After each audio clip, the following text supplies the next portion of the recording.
to take chemotherapy, having to take radiotherapy, a lot of issues become to play. And that's why prevention is better than cure. So if you're not taking anything home, please I want you to go home this today. I'll teach us how to examine our breast, what we call breast self-examination, and also go to the hospital to have ourselves screened. It's very important to get screened. So why this awareness? Knowledge is power. This awareness increases knowledge of risk factors and symptoms. You are get to know what are the risk factors, what are the symptoms that we have, and the correct means and misinformation about cancer. Also encourage routine and self-checks, and it also reduces fear and promotes timely egg screening. Egg screening is very important. Then self-examination, vaccination, and timely medical care in case there's any. But I want us to go and have it at the back of our mind that there are some things that we can do by ourselves in terms of screening. Screening is the first, the primary prevention, and we should all go back and do it.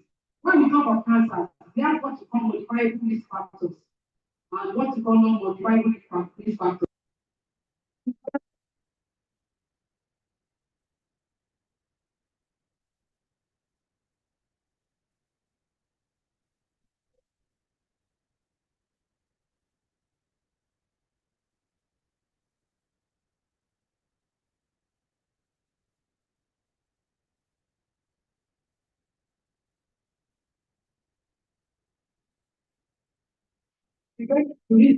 Or coming down with cancer. For some of us that everything is remote control, you can say, okay, I need to be exercising, taking steps every day, 10,000 steps every day, jogging, dancing, walking around. Those are modifiable risk factors. The environmental exposure to chemicals, exposure to radiation, those are modifiable risk factors for cancer. They are not modifiable things that we cannot modify. We cannot modify our weight because we contribute to age. So we cannot modify our age. We cannot modify our genetic genes. We have particular genes, so we can't modify it. And we cannot modify that. Okay, if there's a family history, I talk about familiar factors, familiar heredity, we cannot modify it. So these two combinations come together, modifiable and non-modifiable. If there are things that we cannot modify, then we have a way of trying to work at it so that we can keep everything and modify our lifestyle. It's very important. Early detection saves life. What are these early detections? Breast examination is one of them. Please, I want us to listen attentively. You don't have to go to the hospital to do breast examination. That's why we call it breast self-examination. What do we do when we talk of breast self-examination? That means if you have reached the age of menopause, you can say, okay, choose a particular period.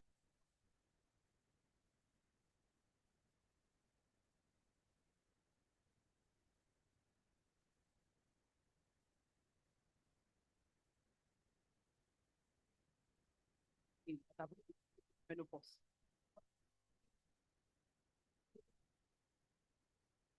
You can do this breast examination. You get yourself in the period.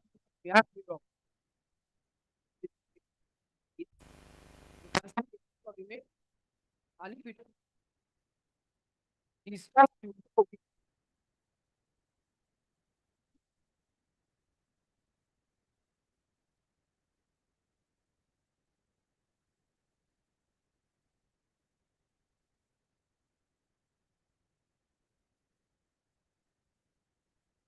find your back.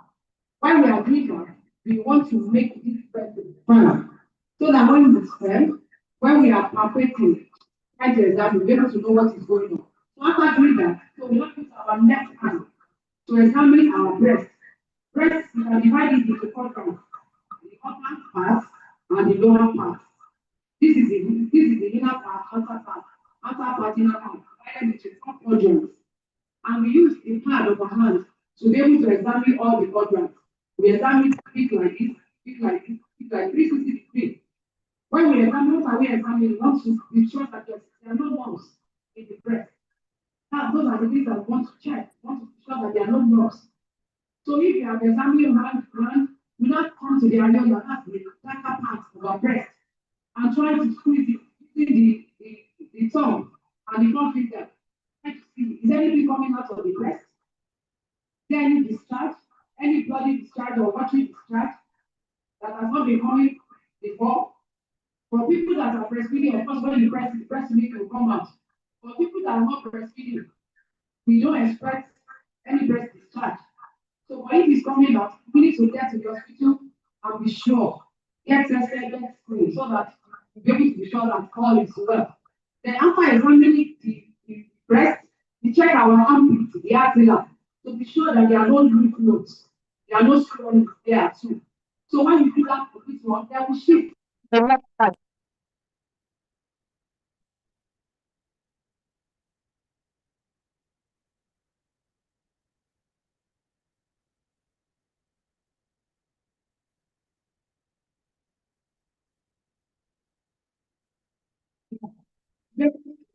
Go out and said, okay, I examine my breast, I've been examining it, I'm not been finding anything. Now I'm finding it.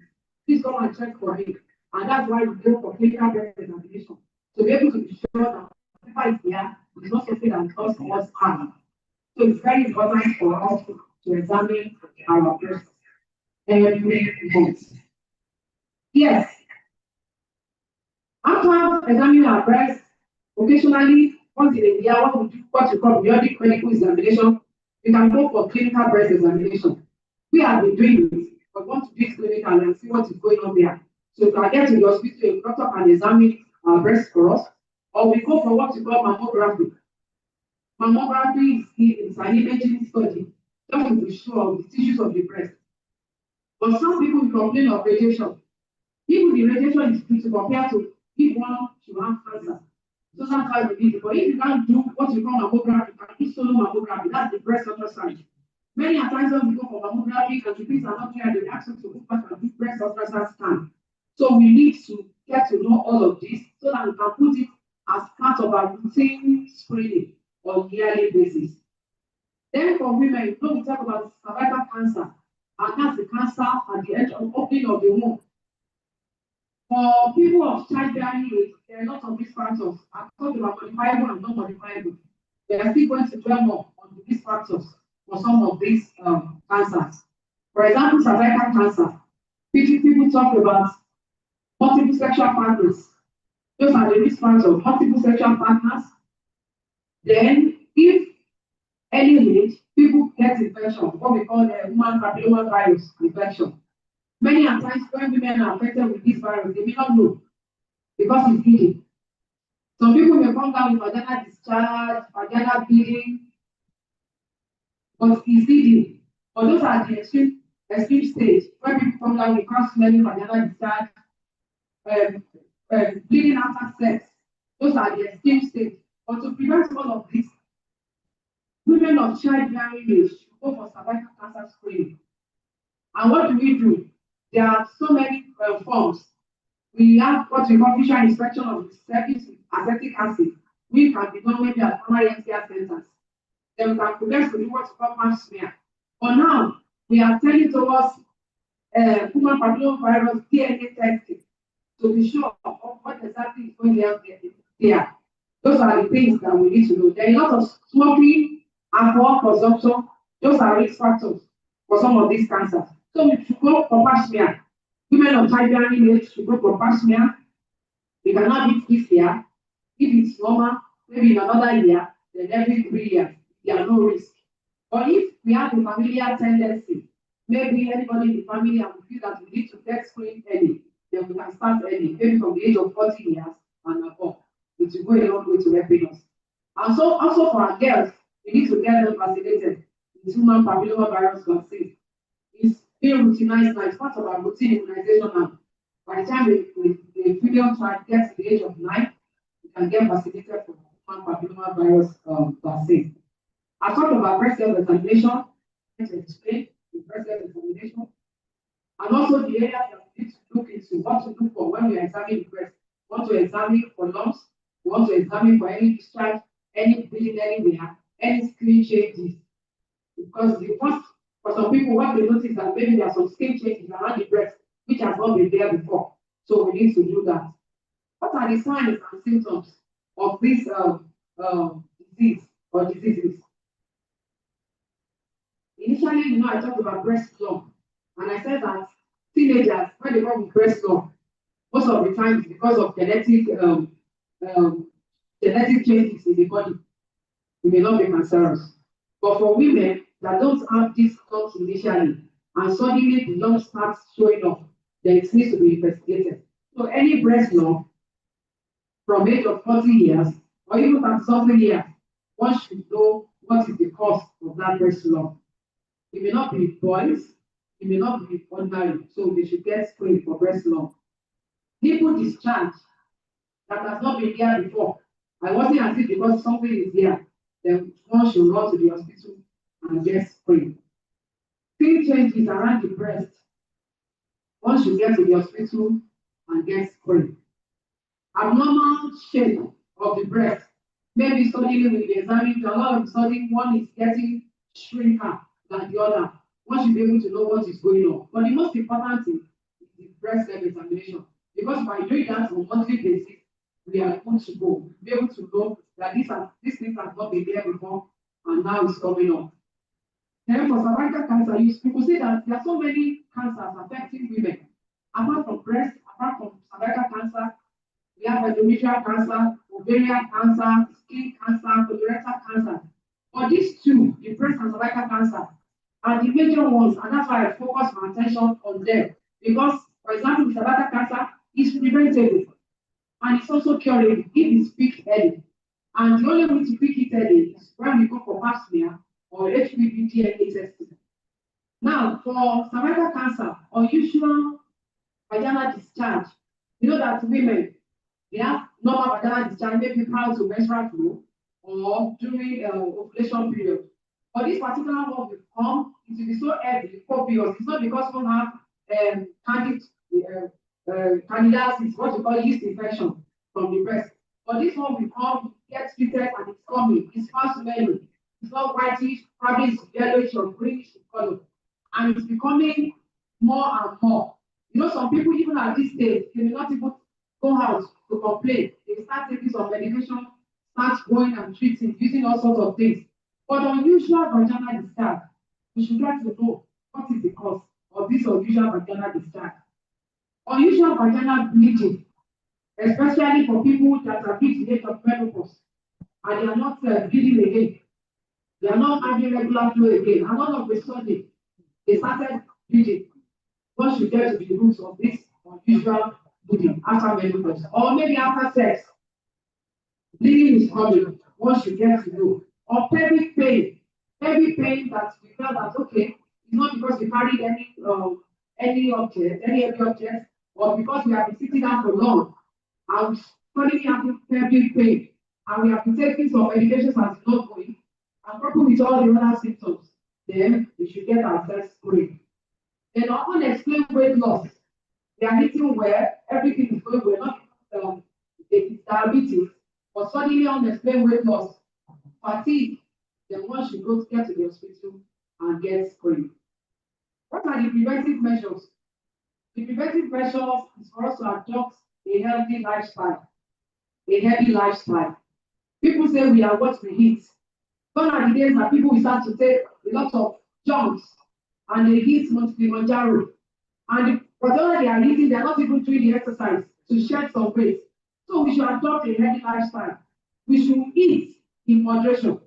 And our food should be balanced. Balanced diet. Have some carbohydrates, proteins, fat and oil, vitamins, and vegetables. Balanced diet is very important for us to prevent all this. Because by the time we eat junks, we do all these excesses, there's tendency for us tilting us to obesity.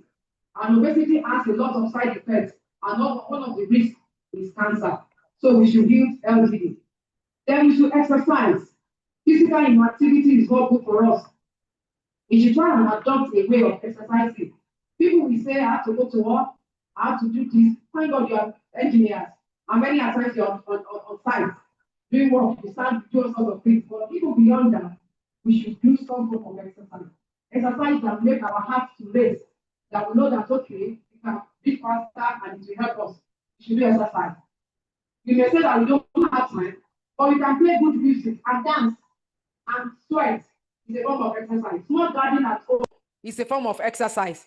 Some other things that we do at home that we know that it can make us to sweat is a form of exercise so that we don't gain weight excessively that can tilt us even to another thing.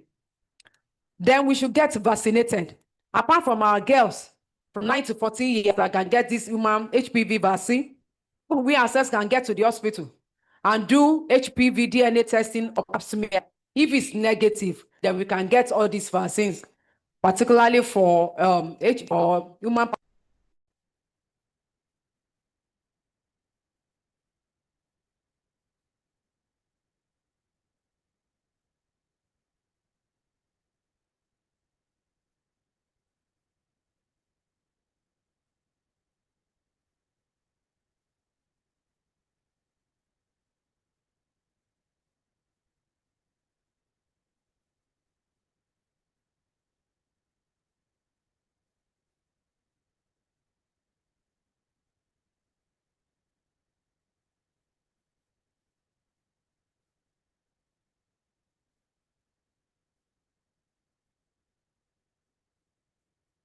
Let's get screening. Even the breast self-examination is a form of screening. Pap smear, we can go for that. Women here, we can do some other things. Let's check our blood sugar, check our cholesterol, because some of these things, they are interwoven and they can tilt us to another thing. We can get screened, do some blood work or blood tests when we get to the hospital that we have help us. So early treatment of precancerous condition, peradventure, we examine ourselves and find out that okay, this is there. We should get to the hospital. Let them get screened. By getting screened early, treatment starts early. And when treatment starts early, it prevents from complications that may set in. Because many a times, some of this is because they are picked late. By the time interventions are done, it's late. Because a lot of complication will now set in, and it's the complication that will end the life of the person. So we need to get screened and get treated. And we need to encourage our community too and support. I believe we come from different homes. We can get back home and say, I learned this today. They asked us to do breast self-examination. They said we should get screened. And let's encourage people to read.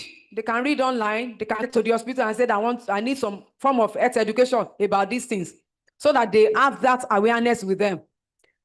And by the time they have the awareness, they know what to do. And these are the only ways we can support ourselves as women. Because we find out that because of this culture of silence, a lot of people don't voice out. By the time they are voicing out, is when people start, they sit beside a particular person and they are smelling. And people are beginning to hear the odor and believe what is happening.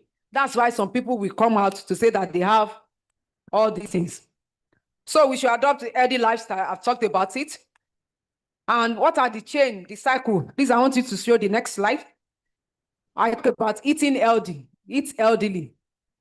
Let's drink plenty of water so that water can eliminate some toxins from the body through our urine. We should exercise regularly and also reduce our stress. We know that everybody is stressed. And at times when we are stressed, it makes us to function better. But there are some stress that are to the extremes that can release some bad hormones in the body that can tilt one to developing diabetes, developing ulcers. So we should minimize our stress as well. So next slide. So what are our roles as professionals? What are our roles? We should be ambassadors of cancer awareness in our workplaces, in our homes, in our communities, in our churches, in our mosque. We should be ambassadors. Just ask, when last did you do breast self-examination? When last did you do pap smear? When last did you go for check? So let's get checked. We should share accurate health information. Let's share accurate health information. Cancer is not infectious. For people that have familial tendency, it can run maybe a particular family. Even some family they may not have. Some family don't even have at all. Anybody can just develop because of genetic mutations. So it's not infectious. It's not like TB. It's not like upper respiratory tract infection. It's not like Lassa fever. Then when it gets contact with the infected person, one can have it.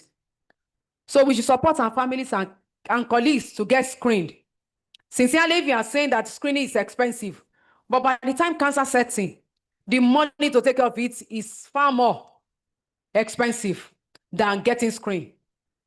How much is screening? We can go for pap smear. We can do breast health examination on monthly basis and just go once in a year to say, okay, I want to do clinical breast examination. They even pap smear. By the time we do it this year, we do it next year, we have a gap of like 3 years if there's no risk factor that one can teach one. So please, let's encourage people, families and colleagues to get screened. We can partner with health authorities on advocacy and outreaches so that we can help women. You know, I said women, we are the homemakers. If anything should happen to a woman in the house, forget it. The whole house is disorganized. And that's why we need to create this awareness and take it as a point of duty. We eat every day. We buy clothes. And lossy party and sharia. We do solidarity. We support people. So we should support ourselves in terms of screening because it's what we are doing for ourselves. So we should be intentional about it. And lastly, yes, what are the cancer risk reduction tips that we need to know? We should stay away from tobacco. Please, if you are smoking, let's quit smoking. We should stay away from tobacco because smoking, cigarette smoking, tobacco is related to a lot of cancers, both in women and in men. So we should stay away from tobacco. We should be as physically active as we can. We should be as physically active. I'm sure we are engineers, so physical activity should not be an issue, but we should be intentional and do more. We should eat more nutritious foods, including fruits, vegetables, and even whole grains. We should eat more. Let's cultivate the habit. We should also avoid or limit processed foods. Some people, anything that they eat, it has to be processed. No, let's go natural. There are some things that we can put, we can do some form of gardening. If we can do all these, if we see our floor is cemented, we can do bucket gardening, sack gardening. We can plant our vegetables, we can plant our tomatoes, we can plant so that we can pluck it and we know that we are eating fresh. Because some of these things, some people preserve them with chemicals and we don't know how to go about it. There are some people that will eat that chemicals and it will change the system of the body and teach them to some form of genetic mutations and cancer can set in. So it's best not to drink alcohol. Please, let's do away with alcohol. People will say, okay, if you take a cup, no, you don't know the cup that you take that will cause wahala. So it's best not to take alcohol. Water is life. Let's take water liberally. They will also protect our skin from radiation, any form of radiation, because of skin cancer as well. Then we should know ourselves. Nowadays, what we preach is know your numbers and control your numbers. Know your numbers come in terms of, okay, I know if they wake me up tomorrow and they said, Oluwaserimi, what is your normal blood sugar? I'll be able to say, okay, if I have not eaten, this is what it should be. If I've eaten, this is what it should be.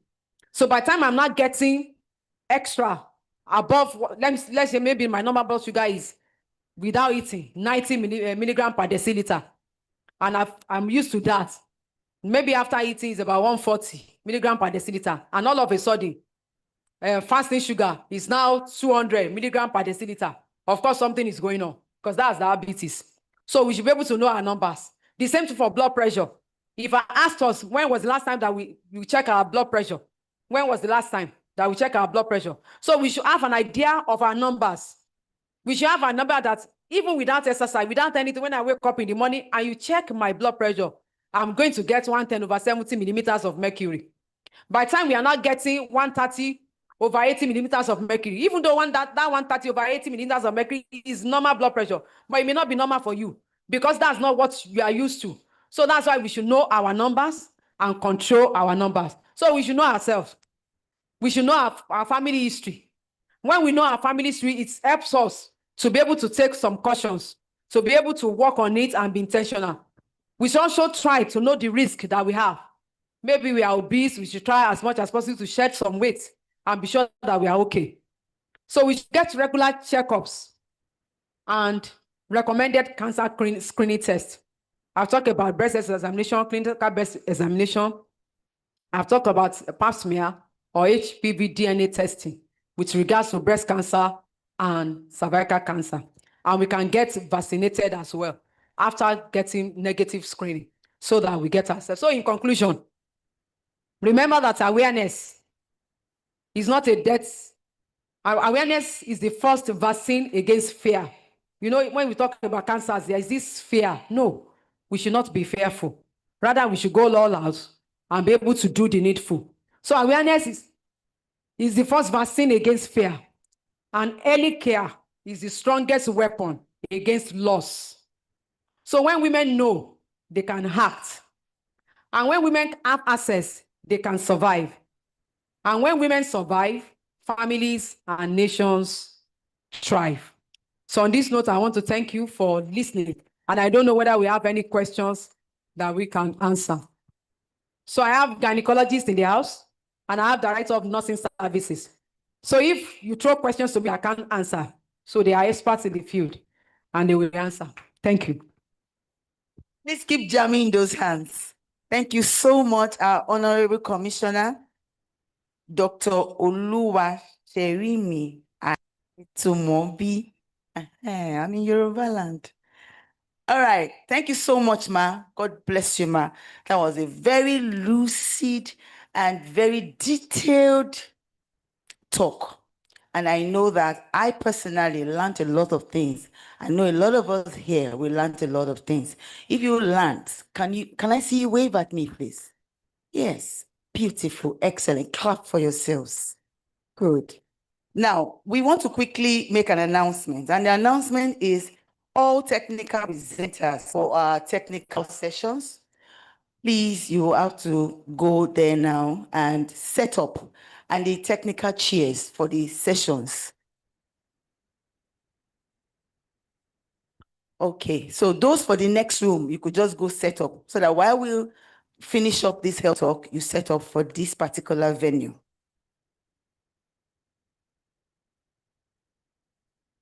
All right, my president is a fantastic president, very fantastic. I love you, ma. She just gave me an information now that this particular venue is part of the technical session place and the next. So for the next venue, please, you go out and do the needful.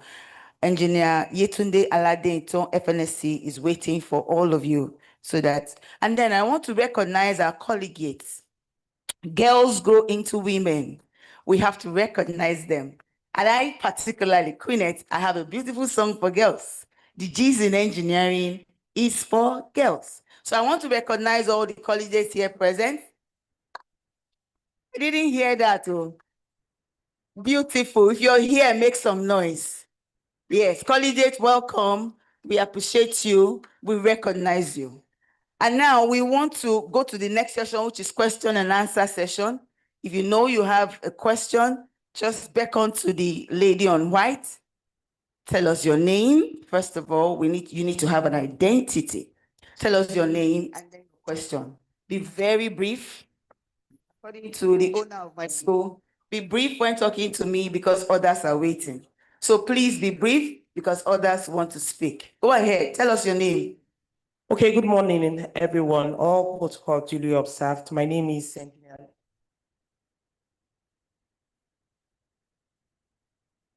So my name is Engineer Linda Ogo. Okay, I think it's better now. Maybe she off her own.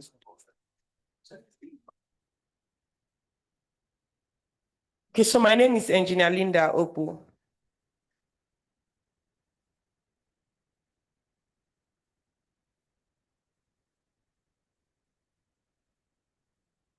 Okay, good morning, everyone. All protocol duly observed. I have quickly 3 questions to ask. My name is Engineer Linda Obu from Bonny Chapter. My name is Linda Obu. I'm from Bonny Chapter. So the first question I want to ask is, what's the role of exclusive breastfeeding in preventing breast cancer? I really enjoyed your presentation. That was a lovely detailed presentation. But one aspect I didn't hear you say is the role of exclusive breastfeeding. And because we have young colleagues here that we'll be looking forward to becoming mothers tomorrow, what role does exclusive breastfeeding help in preventing breast cancer? My second question is pregnancy control pills. So you see some people take pregnancy control, contraceptive and all that to prevent pregnancy. And one of the side effects is, how do you call it now? As in, when blood comes, when you're not on your period, you understand, they call it one name, I've forgotten. So not ovulation, spotting, thank you. So I wanted to say spotting. So how can you differentiate spotting, normal spotting?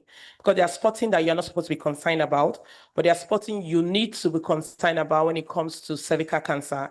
How can you differentiate normal spotting because of pregnancy control and spotting that has to do that you need to see a doctor because of cervical cancer? Then the third question is on healthy diet. You spoke on healthy diet. So presently, because of our world and everybody wants to slim down, we want to reduce weight. So we now have some new diets that are coming up. We have the keto diet. We have diets that is exclusive protein, that you don't need to take any other thing apart from protein. And you really emphasize balanced diet. What role does that play in terms of preventing these diseases? Thank you.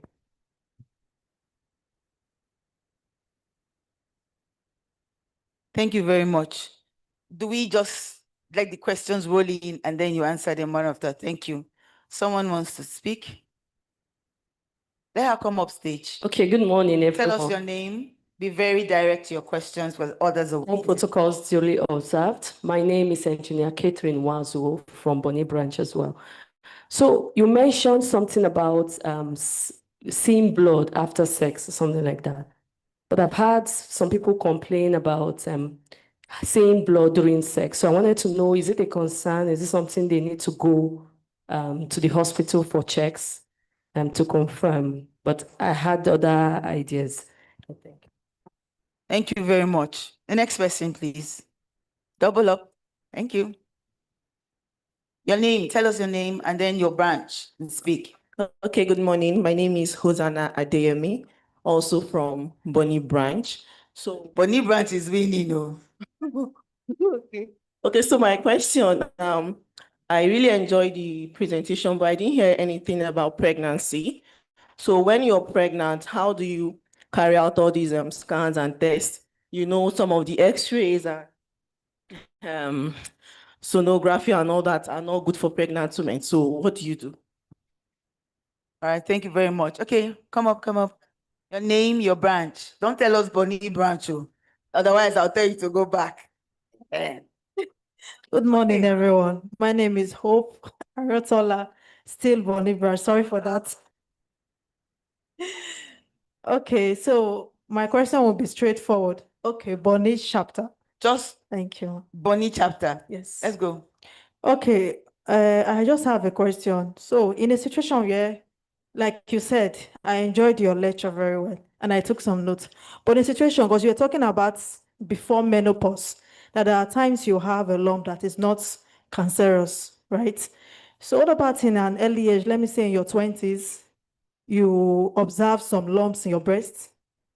You went to the hospital, they said it was not cancerous, but you were advised to remove it. Not like it's going to cause any harm, but you're just advised to remove it. And after removing it, maybe like you have like 10, 12 lumps, you removed it. And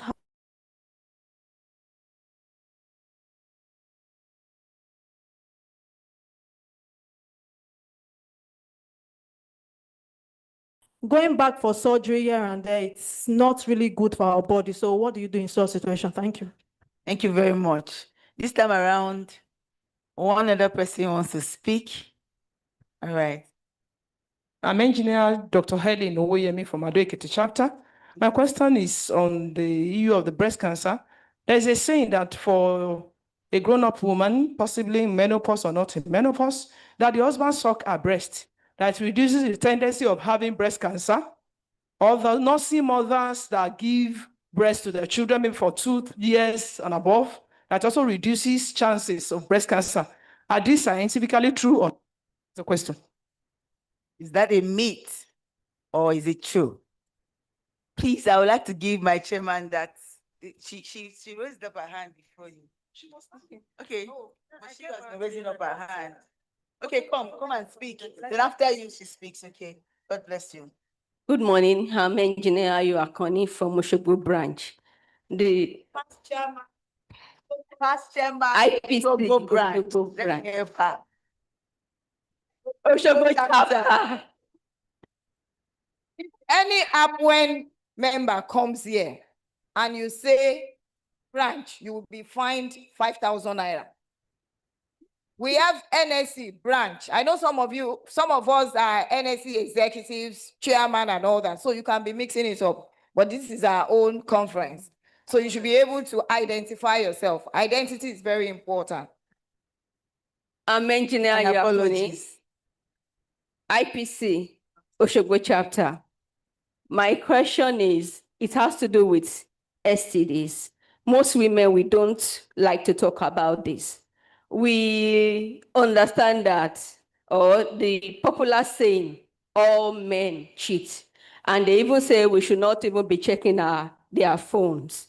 So now, if a man has just one side cheat, the side cheats can have many other sex partners. And as a wife, you cannot deny your husband sex. So how can we protect ourselves from a cheating partner? Thank you. Thank you, Oshogbo chapter. Okay, you can clap if you want to, because I like that question. Good morning, everyone. Please, all protocols duly observed. My name is Obi Obeta from Bini chapter. Please, one house, one house. Okay, my name is Obi Obeta from Bini chapter. Okay, my question is this. It's actually in line with one of the questions asked here. I want to ask about on-weight gain. You know, when we put on these contraceptives, you know, it has a way of to blow up, you understand? So I need to understand, is this something we can go ahead to keep on putting on, or is something we should be concerned about, considering that weight gain is also a factor we have to look at. Secondly, I want to you beautifully displayed how we should prevent information we need to be aware of. But I also want to know, because the truth of the matter is that as we speak, there are people already suffering cancer. So I want to know, how do we manage such people?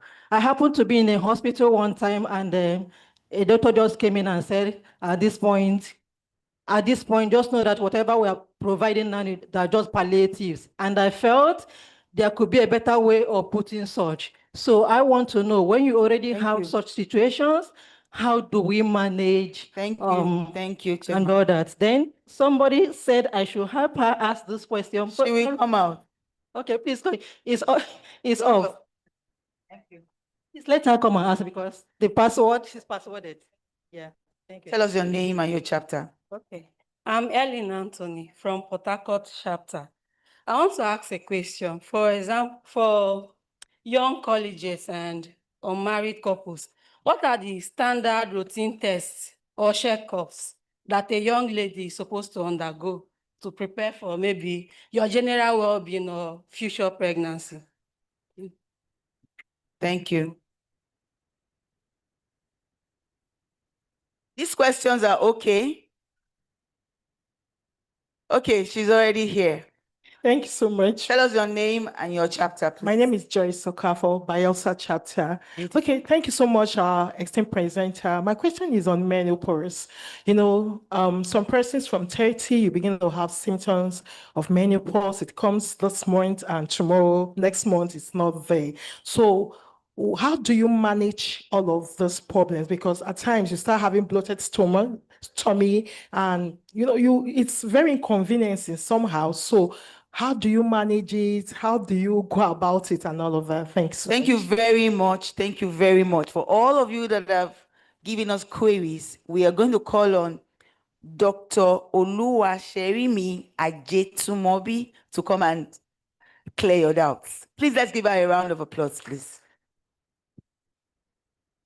Thank you very much. It's just that we paid attention. when we were giving the lectures. Let me start with, particular order, but let me start. When we talk of exclusive breastfeeding, breastfeeding, when you breastfeed exclusively, it prevents ovulation. And because it prevents ovulation, it reduces the risk of exposure to estrogen, which are some of the things that may cause breast cancer. That's why it's advisable for women to exclusively breastfeed.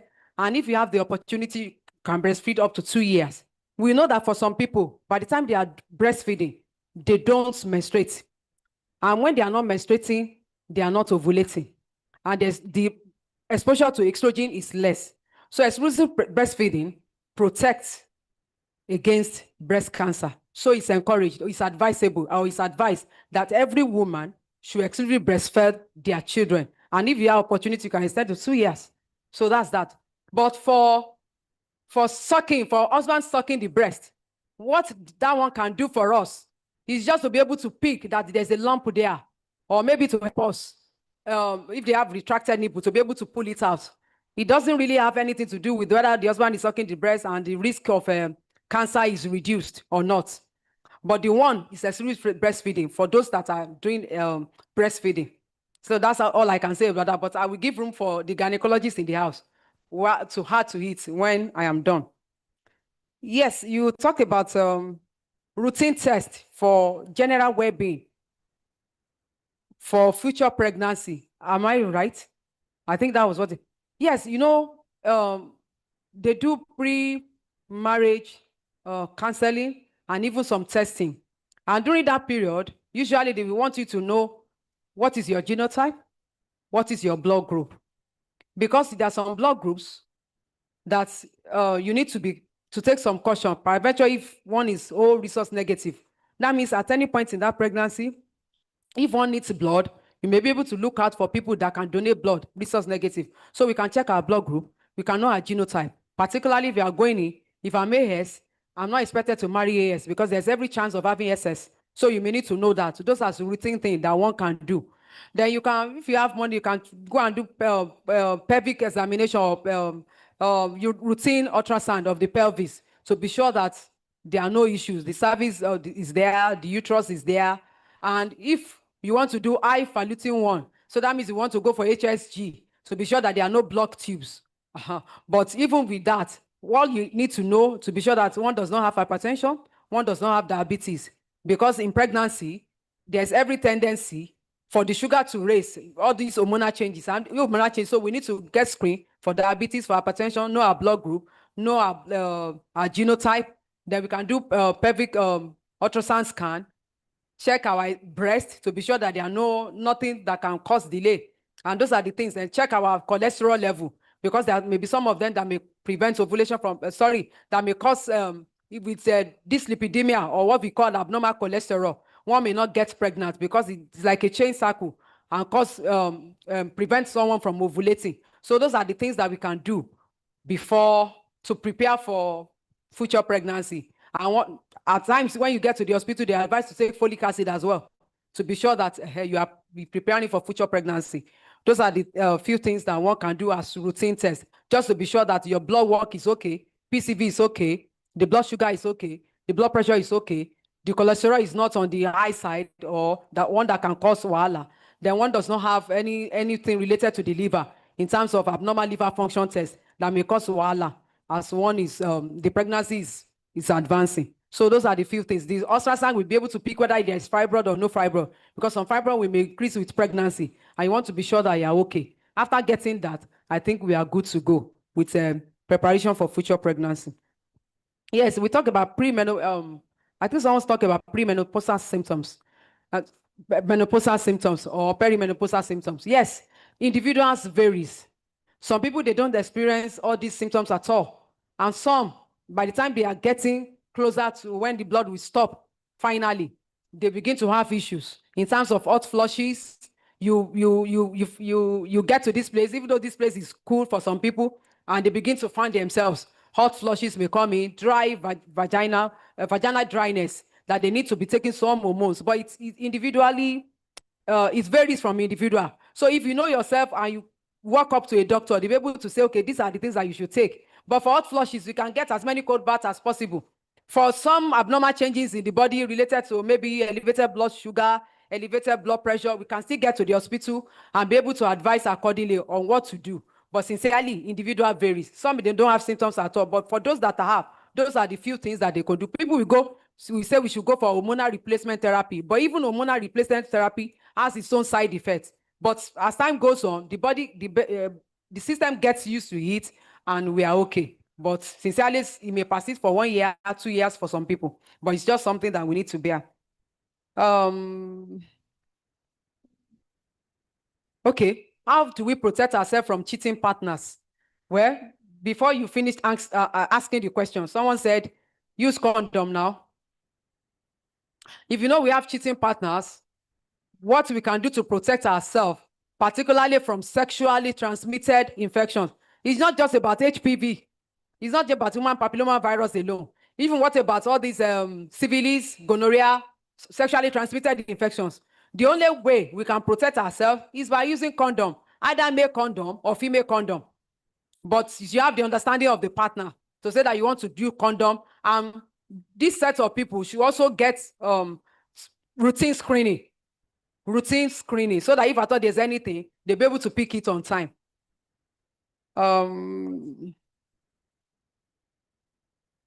Okay, teenagers and breast lump. Someone is 20 years old, and here you have numerous breast lumps, and get to the hospital, they do some lumpectomy, and now in another few months, you feel as if the lumps are still there again. For this set of people, it's hormonal changes. At times, the way the hormones changes in the body. For those particular young girls, you may not be able to say. But if she has gone and she has had lumpectomy and the lumps are there, what we need to do is just to keep observe. We should observe, are they getting reducing? Are they reducing in sizes? Are they reducing in sizes? They are not. Are they painful or not? Because you find out that due to hormonal changes, you see a girl now coming to you, you see these lumps, you try as much as possible to remove as many as you can. But in another few months, they are coming again. What we can do is just to observe the lumps, and they go for regular examination so that they'll be able to know whether this particular lump is going haywire or they are disappearing or not. Because at times, if you say you want to go on removing and removing and removing, no, that's not. We observe for some time and see. And after observation, we'll be able to say this is the line of treatment that we want to give to that particular girl. But I will leave that to gynecologists also to answer. Yes, you know, when I was discussing the other time, I was talking of postcoital bleeding. That I was talking of bleeding after sex. And I was relating it to people that have reached the age of menopause. Blood is not coming again. You've gone past monthly menstrual flow. And all of a sudden, after sex, blood is coming out. And the sex is not traumatic. If the sex is traumatic, definitely blood will come out. But if the sex is not traumatic, and you started bleeding and it's becoming more often, we should go out. Because maybe some signs of cervical cancer or endometrial cancer or ovarian cancer. So we should get screened for those people. Traumatic sex, one can bleed. If you don't know and you have sex, it may be because menstruation is about to start. But if you have ruled all those ones out and this is coming and it's not traumatic, then one should get to the hospital and get screened as well. Okay, I think, Dr. Ayinde, I don't know whether you have any.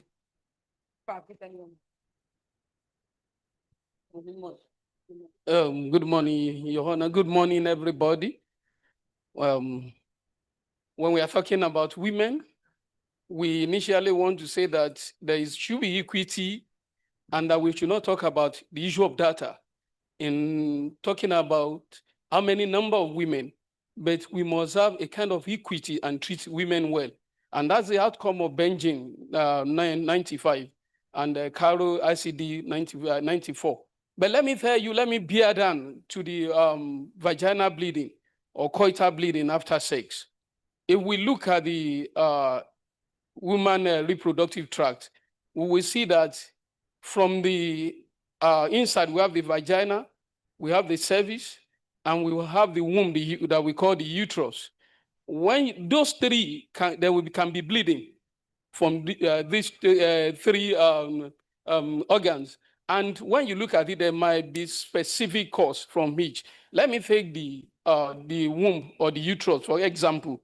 The major cause of bleeding that can also occur during sex from the uterus is the polyps.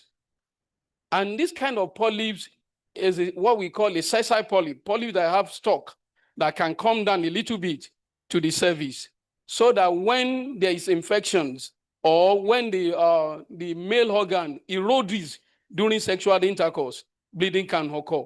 Then let's get to the cervix. There are a lot of causes of vaginal bleeding, cervical bleeding, apart from the cancer. If we look at it, if you are taking hormonal pill, what the estrogen and progesterone does is that the fact that they change the cell of the cervix. Like if you invaginate something, and you know that the inner cell of the cervix will be a little prone to bleeding because of the vessel fragility. So bleeding, we call it ectropion in gynecology. That is when you invaginate the inner cell of the cervix outside, and maybe caused by this hormonal pill. Then this one, because of the fragility, there can be bleeding. Also, when she was talking about the cancer of the cervix, it doesn't start like that. The human papilloma virus initiates some steps that we may not know at the level of genomics, maybe suppressing human suppressor cell, and then also initiates some cellular changes that also causes some abnormal cellular development, and that can cause bleeding during intercourse. That kind of bleeding during intercourse, initially we were calling it postcoital, but now it's coital bleeding. That is coital bleeding. When you are taking hormonal pills also has effect on the cell and also the vessel fragility. But one common differentiation of bleeding per vagina from the hormonal pill is the fact that it may be at the initial stage, and then within 3 to 6 months may not recur again. But when there's persistent bleeding per vagina, you must be able to go and see your doctor for evaluation. Let's look at other things also. Cervical infections, like what we call cervicitis, may be as a result of gonococcal or chlamydia infection. Chlamydia infection is a difficult thing to diagnose because the test to be used is very expensive. A majority of these tests are also done in research works. When there's chlamydia infection or gonococcal infection, the absolute majority of the symptom is a bleeding per vagina, especially during sex because of the cervix. And also, something can occur also. Vagina also can be subjected to infection. This infection can also affect the vagina, the chlamydia, the gonococcal. And that's another one we call is candidiasis. Candidiasis that you think is just a coddy, whitish vaginal discharge. You know, when that coddy vaginal discharge becomes attached to that cell, and when there's a kind of remover, there's a kind of fragility also there. Even ordinary candidiasis can cause vaginal bleeding. And that's another one. When you now comes to the fact that vaginitis is not only common or be found in young women. Vaginitis in older women is also common. When there is a menopause, what menopause does is the fact that the ovaries supposed to be producing the estrogen. Let me tell you something, estrogen maintains a lot from head to toe, not to the reproductive organ also. And by the time there's menopause, estrogen is supporting many things, even from the behavior of women. All these psychological behavior and so on and so forth. And when climatery comes, it comes at a period when the woman is growing old, all the children are leaving houses, and there's psychological support. Sometimes there may not be also community support. And what do you have? You have a woman that is mentally challenged. And that's another thing. The mental issues of women also must be taken into considerations. We must not neglect anybody. Everybody belongs to us. They are sisters, they are friends, and we must also support them. The estrogen affects the fragility of the inner wall of the vaginas and the cervix. And also this also can cause bleeding during sex, especially for older women. But what we do is that we need to replace estrogen replacement. And what we do for older women is have to have Premarin or estrogen cream for them. But before you can give someone estrogen cream or hormone replacement, some people call it, then you must be able to investigate the woman, that the woman has some stability when it comes to liver enzymes, when it comes to kidney functions, when it comes to also some cervical pap smear, you have done that endometrial, there's no cancer, then you can subject that kind of woman to hormonal replacement. And when you see the lack of estrogen doesn't affect sex only, from head to toe. In fact, the way women think also changes when they are growing older and they become children again. And then your bone also changes. It controls also the bones and help the bones to get stronger and to maintain the erect position. But when you start to lose estrogen, what comes? And that's when you see some lumbar changes of what we see in women, that they change. Some people bend, some of them bends like this. But what we are doing nowadays is that there are some developmental center, center that can measure the your bone density and can give you replacement in calciums and other related drugs. When you're talking about the suckling of breast by men, you see, there's no scientific proof. I'm talking to scientists. There's no scientific proof that it reduces breast cancer. But the advantage it can give to you is that if you have someone having opportunity to examine your breast for you, during palpation, the person can feel lump or any abnormal thing. But it's also helpful during pregnancy. When a man sucks, it helps you bring a nipple and for the baby to be able to suck well. The word of women is so important because community largely depends on women. If a woman is lost, about 75% of that community or family is lost. So we must take care of the health of a woman. I don't know whether you have any other before. I just summarize. Thank you very much, sir. You are encouraging men to suck because you're the man. No, when you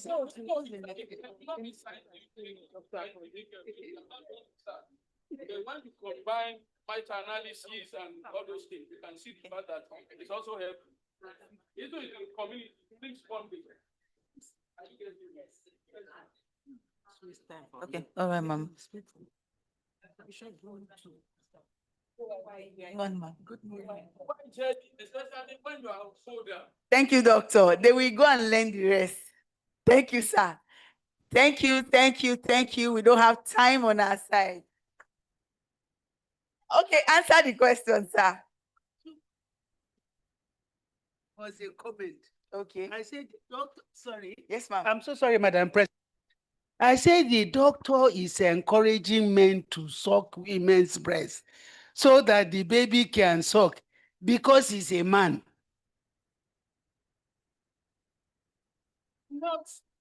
I'm not a man for my thinking. I'm a woman.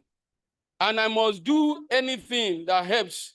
You see, when you talk about psychology, apart from suckling the breast, it's not for physical, it brings bonding, psychological well-being. You can palpate, you can do. I will tell you more on the randomized control study on men suckling their breast, the breast. When you are talking about lubrications, we are saying, what can we use as lubrications? It depends on the age. If you are talking about KY jelly, which is a water soluble, are you getting it? It will not have effect on the sperm, especially those people that want to get pregnant, but may not be well effective during climacteric or menopause. Climacteric is the time that we talk about 10 years before and 10 years after menopause. We recognize Premarin or estrogen therapy, but because it's expensive and may not be easy to get, your KY jelly may suffix and may help you also. But one thing, we need a tender care. And the partners also should be a little bit careful and encourage and do a foreplay because there are some glands at the entrance of the vagina that can help in secreting the lubricant. Thanks. Thank you very much. Please, let's jam those hands for this wonderful doctor. God bless you, sir. We really appreciate you. We have another speaker, and we don't have time on our side. We're going to be calling on Dr. Akonde. We welcome you to the floor. Please, let's clap for him. Thank you so much, sir. Thank you so, so much. God bless you, sir. Thank you, sir. I'm a female engineer too. Don't mind what I wear. I've been talking about gynae and non-gynae and gynae. It's good. I want to congratulate you on this conference. Can see women all over. So what men can do, women can do better. You know, you can climb, you can do everything. So thank God for your life. Oh. And I want to thank all the president, all the chairmen, all the everything. Welcome to Oyo State. When we finish this session, we'll go downstairs for seminar for our incoming Olubadan. If you stay here till Friday, let's do that one together too, so that you can partake. It can be part of the history. You are there when they install New Olubadan. And I want to greet our commissioner. That's our unique commissioner for health in Oyo State. Please jam your hands together for her. Very simple, but non-assuming, elegant, you know. Thank God for your life, man. So, I just have 2 slides, so because of time. It's there. It's there. Let me start from some irony of life. How many minutes do I have? I tell story. 15. Okay. So, irony of life. Let's start from there because big people. Do you know that when you did not have money, I know you don't have money now. Nobody agreed they have money, but you are better. When you did not have money, you want to eat everything, isn't it? They say this one, and you do, you grab. Now you have money. They tell you can't eat this. You can't eat this. You can't eat this. Can you see how life is? That's one irony of life. Now that you have money, all those things you did not eat when you were in school, and you are doing engineering 101, 202, that you are using Gary, you know, and then Binzo. How many had Binzo when you were in school? How many finished from UI? Ife. I know some finished from glorified secondary school, you know. But when you finish from this kind of school, you would have eaten Binzo and burnt beans. Now you have money. You built skyscraper. You build this one. Somebody said, make you no chop. All those things again. That's one irony of life. You know another problem with life? When you are younger, when you see people walking, get on the road, they say they are doing what? They are trekking. They don't get money. They don't understand. And you have some people that they are riding in their Now that you have your Jeep, somebody is telling you, be walking. Have you reconciled that about life? Somebody is not saying to you, you must be walking. Leave your Jeep. When you do not have the Jeep, you are saying, may I have money to buy Jeep? You know? So you bought the Jeep now. They say that you're walking. That's what I want to call the rat race of life. You want everything. Now you have everything. And you can't enjoy everything. So the first part I want you to see this morning is the vanity of life. It's the vanity of life. You have all, but you can't enjoy it. When you did not have, you want to have it. So the way life is wired is such that we run after the next achievements. And when you achieve, you say, so this is it. You built houses for people, haven't you? And then after the housewarming, they enter into the house, they now be looking. Have you built big houses for people? And then you see them later. You see that only the husband and wife left in the house.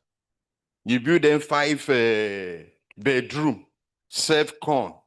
You put in matter. You put everything. They understand? So you sit there. How many of your children are in Nigeria again? You can see that that's life. So there's something to life that is more than the rat race. Can I have my slide very quickly? When we are winning in life, you must have 2 components: your life and your health. Full stop. Those are the 2 components you need to carry in life. Do you know, if you had 10 problems, you have 10 problems. If you had 1 health issue, you have 1 problem. Because all those other 10 problems are gone. You don't want to think about it. It's someone that is alive that is thinking about all the other problems. So one thing you want to fight, therefore, is to stay alive. The pastor, the PS that left now is a pastor. Our commissioner is Madam Pastor. The director there is Yakana Buduwaya Kanastahim, Idina Rastahim Stakima. Madam too here is a pastor. She's going to be 60 very soon. We are going for a party. She's a pastor. Now, like all of them seated now. If somebody bring gun and say, maybe you are pastor. If I shoot you now, you go, now heaven will they go. Eh?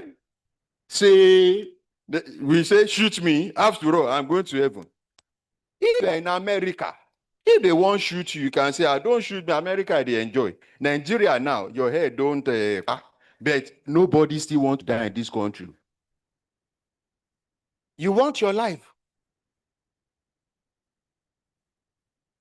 So I said to people, therefore, after life, the next thing is your health. So when they can't project this thing, no. Oh, you have it. Thank you. So me, I don't like this, your topic. Fighting cancer, hepatitis, and related diseases. Ladies and gentlemen, if you had cancer and all these things, you can't fight it too. You don't get power to fight cancer.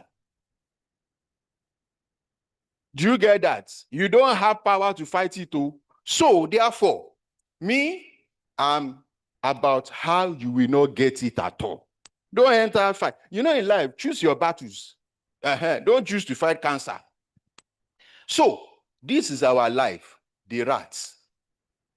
You came from Bayelsa. You came from Jigawa. You came from some Agenebude. Some people asking questions now, Agenebude. Maiduguri, it's all about race. Now, in our rat race in life, we achieve. You have your houses, you have your children, you have your vehicles, you have everything. Understand that life is about winning some, losing some. But we have this. But the way to have it sustained is your life and your health. But you know the irony of life. Let me ask you here. How many of you insure your cars? Let me see your hands.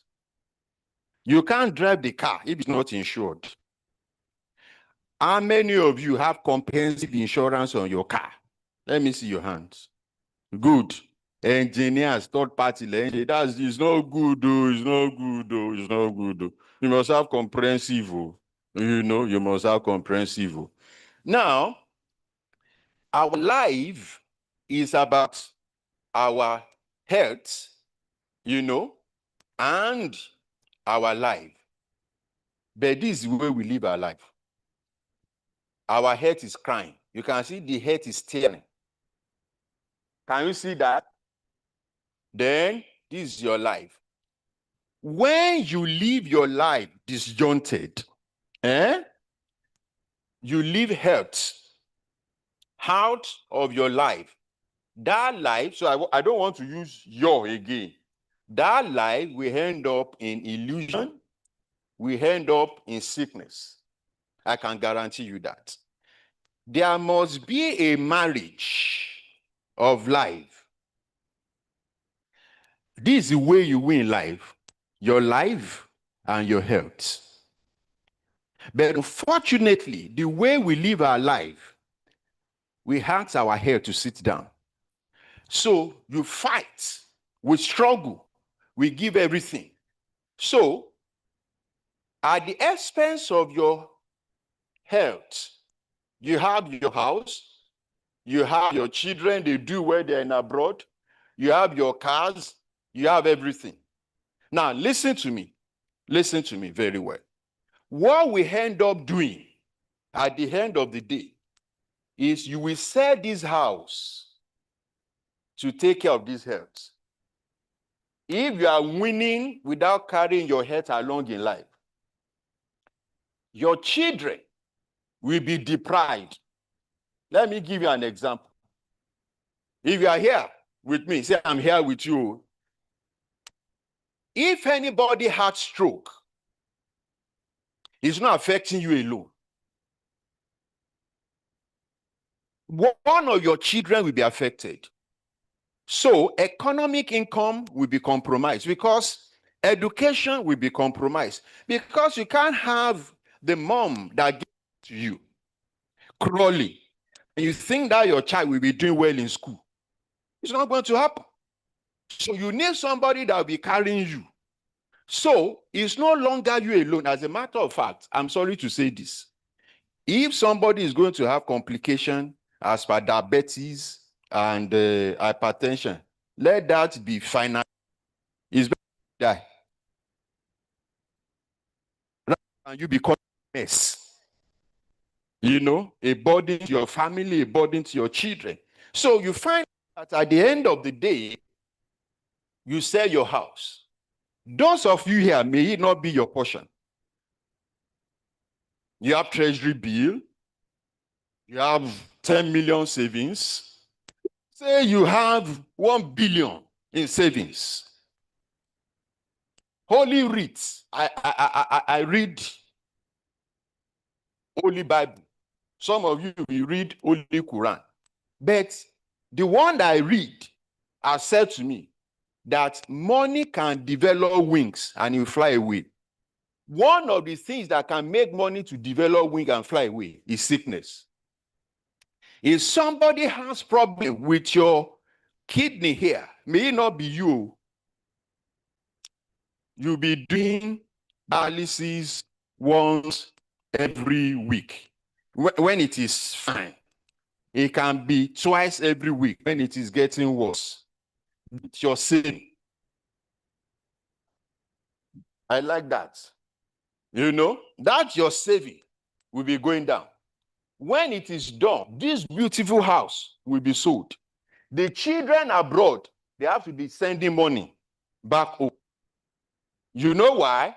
Because you live your life, you separated life and health. And that's why I say become illusion. You just find everything I've achieved. So what about it? Then it goes back to vanity. This house becomes a vanity. Your car becomes a vanity. I have somebody that died 50. And brother dash him a Jeep. He's dead now. And I was saying that when the man was alive, was it Jeep you should have him or get him a source of finances, you know, to take care? So there's Jeep. Nobody to ride the Jeep now. So how can we talk about our health Health is data-driven. Engineers here, we are having collapse building. Be hamstring. What is making houses to collapse? Is it not about data?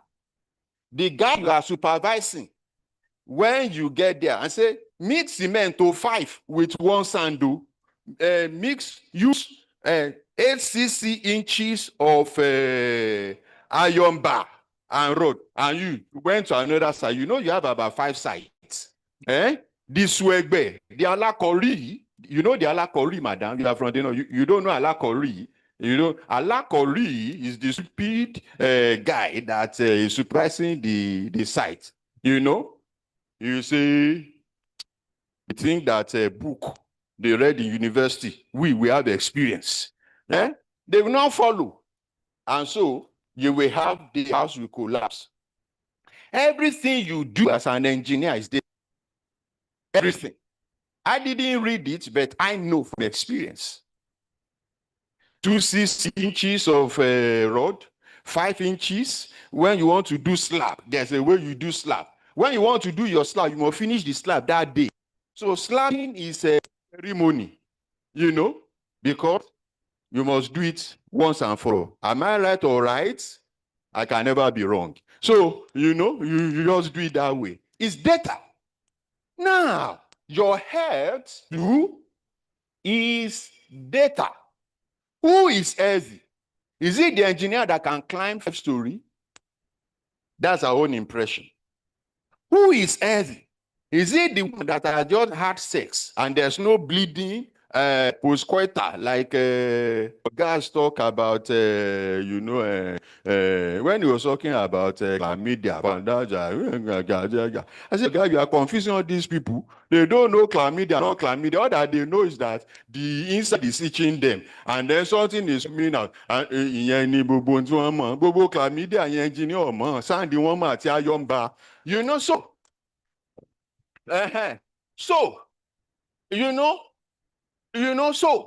So, so data is critical. Is it that you can climb, or your husband can have sex with you and then you get up? Does it mean that you are healthy? Now, in this part of the world, that's the way we assess health. I can do things. But ladies and gentlemen, the way the people you live on site, they mess up your prescription and that house comes down. The same way is when your life and your health is not data driven. It's just a matter of time. So who is healthy here? Let me find it. Number one, somebody that knows his BP as the last 1 week. Who is healthy here? Somebody that knows his sugar level in the last 1 month. Is healthy here? Somebody that knows his cholesterol level, say, the last 3 months. Who is healthy here? Somebody that has done his pap smear, and you can say, this is the state of my private parts. Who is healthy here? Somebody that your eyesight, you know the visual. Those are the people healthy here. Who is healthy here that you are talking about hepatitis 2? You know your status. If you did not do apologies, you are a walking corpse.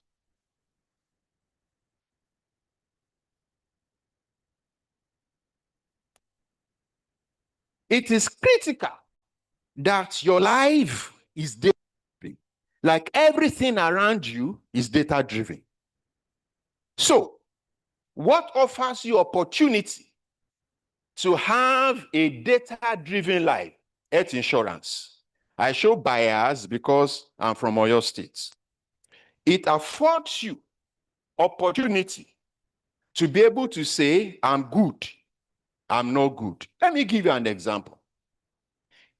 When we are done here, you know, I know that you people, you are big people. You can say you want to host me to eat, and then the commissioner will go. And then you bring Coca-Cola, you bring tea, you bring everything.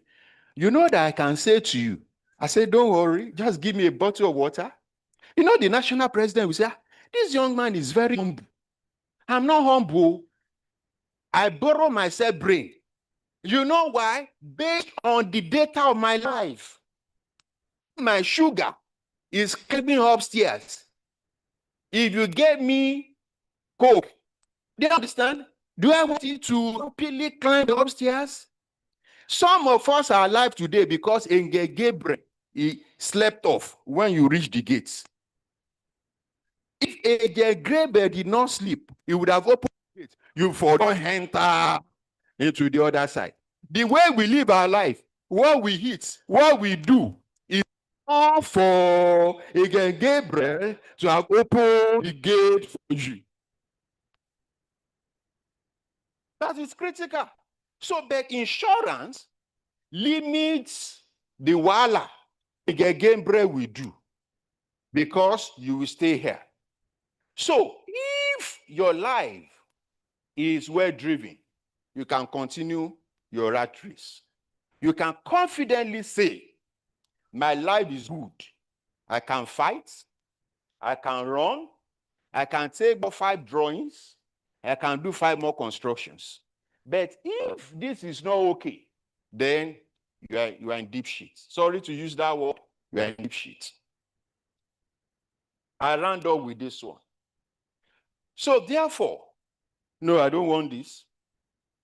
Okay, so therefore, what are the things you should do if you don't want to separate life and health? Number one, everybody here must get into health insurance. Whether private, whether a state. Every state in Nigeria today has state health insurance. It's very cheap. The only thing is that we're at different level. Oyo State today is still leading, data-driven. We are at different level. But the point is, buy health insurance. Okay, you just said that I spent 10 minutes, I have 5 more minutes. You know, so, okay, so, See what I told you. okay, I have selective, so I've round up. So, but what is critical is get insurance anywhere you are going to get it. Number 2, when you have insurance, buy insurance that will enable you to do comprehensive medical check at least once in every year. You see, everything they've spoken about, if you do comprehensive medical checkup, you'll be alerted on time.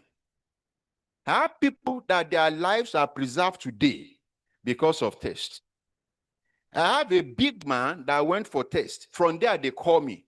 They said, this one must be going to hospital. You know, from there, he started dialysis. He walked in there like this. You know, I said that you don't have comprehensive of your data. You're a walking corpse. He's a big man. He walked in. But from there, he landed in Tri-State Hospital and started dialysis. He's there today. Because, listen, this is funny, but it's real. When he was in power, he was on insurance. So insurance was able to support. But he left. So insurance was not able to support again. So he couldn't sustain it. So comprehensive insurance, then the other ones you can read. Access to standard facilities, those are benefits. I don't have time. This I will give you with documents. Reduction, elimination of financial risk and poverty. That one I said the other time. You know, all the savings can go on with one sickness. Then, of course, one thing that is critical about life is when you are insured, life expectancy, insurance is not God, but it can push our life a bit more. It can help the quality of life, and it can help the standard of life. There's always a link between poverty and insurance. When you get one, most likely that's your savings. You will have it for a long time. Thank you very much. Thank you very, very much, sir. That was Dr. Olushola Augustus Akonde, Executive Secretary, Oyo State Health Insurance Agency. Another round of applause for him. Thank you very much, sir. Thank you so much.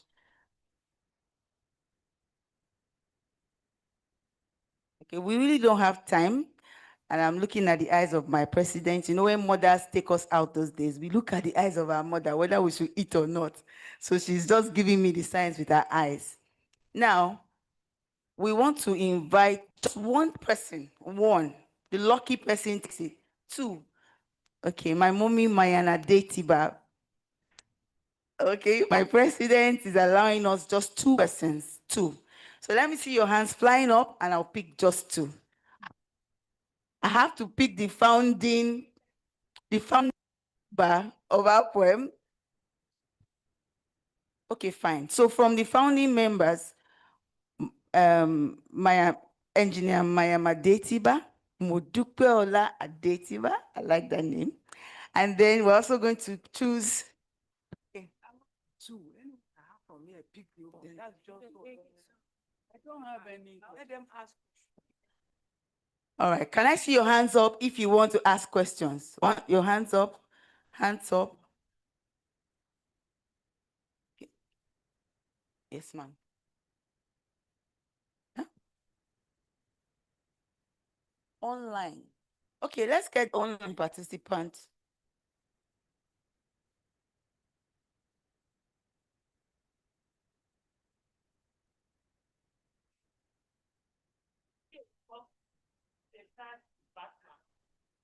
Okay, that sector is over. Go back. Sir, are you ready for it? Condom does Okay. Also component of medicine only. Is a component of life. Are you getting it? This has to be relationship between the man and the woman, and they need to sit down and discuss. Although we have had people having HIV positive and having a woman, and we're able to control, and they had babies without HIV. But when it comes to that trust issue, it's beyond what ONG can solve non-medically. Are you getting it? We need to discuss, unless you won't be giving that person sex again. Because even not only cheating, if someone is sleeping with one girl, that one girl can be having about 10,000 boyfriend or 10 boyfriend. That boyfriend also have a girlfriend, they can be sleeping with 10,000. And that's why we are talking is cervical cancer is sexually transmissible disease. That's another issue. Not for this day, but it's encompassing. It's beyond medicine when you are talking about a cheating partner. Thank you very much, Doctor. Trust issues. All right, can I see your hands waving at me if you want to ask any question? Any question, please? Questions? No question? Okay, I saw one. Okay, and where again? Okay, I like my left a lot. So let me pick the left. Let's go.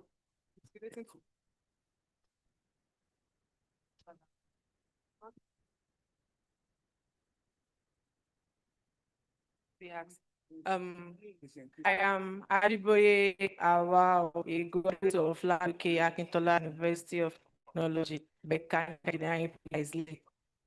Sir, I want to ask about the level of insurance in health, because about 2 months ago, a friend of mine was diagnosed of cervical cancer.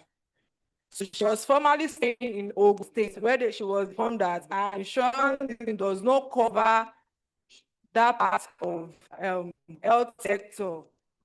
It's before she was moved down to Ondo State to meet a specialist. So I want to ask the criteria, like levels of the insurance, sir. Thank you very much. One more question. Okay. How many?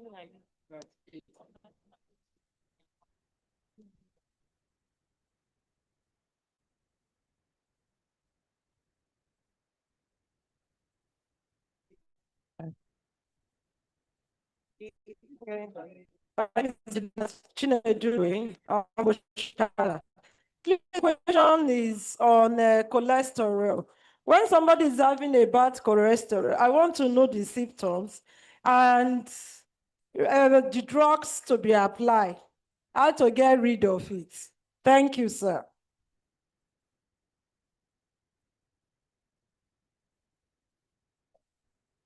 is the last question.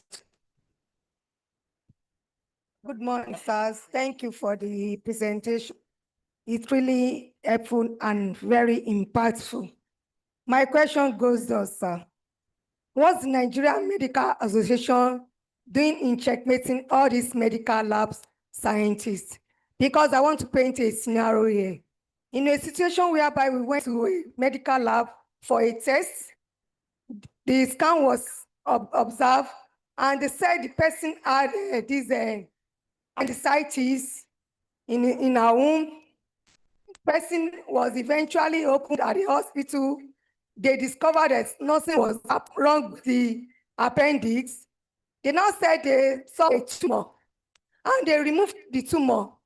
After the person had passed on, we took the tumor to another lab, medical lab center. They said there was no evidence of malignancy, which means there is no evidence of cancer. So, in fact, I just want to know the level of Nigeria medical, the step that they are taking in checkmating the medical. But it's a good thing to go to hospital for a test. It's another good thing to have a good result.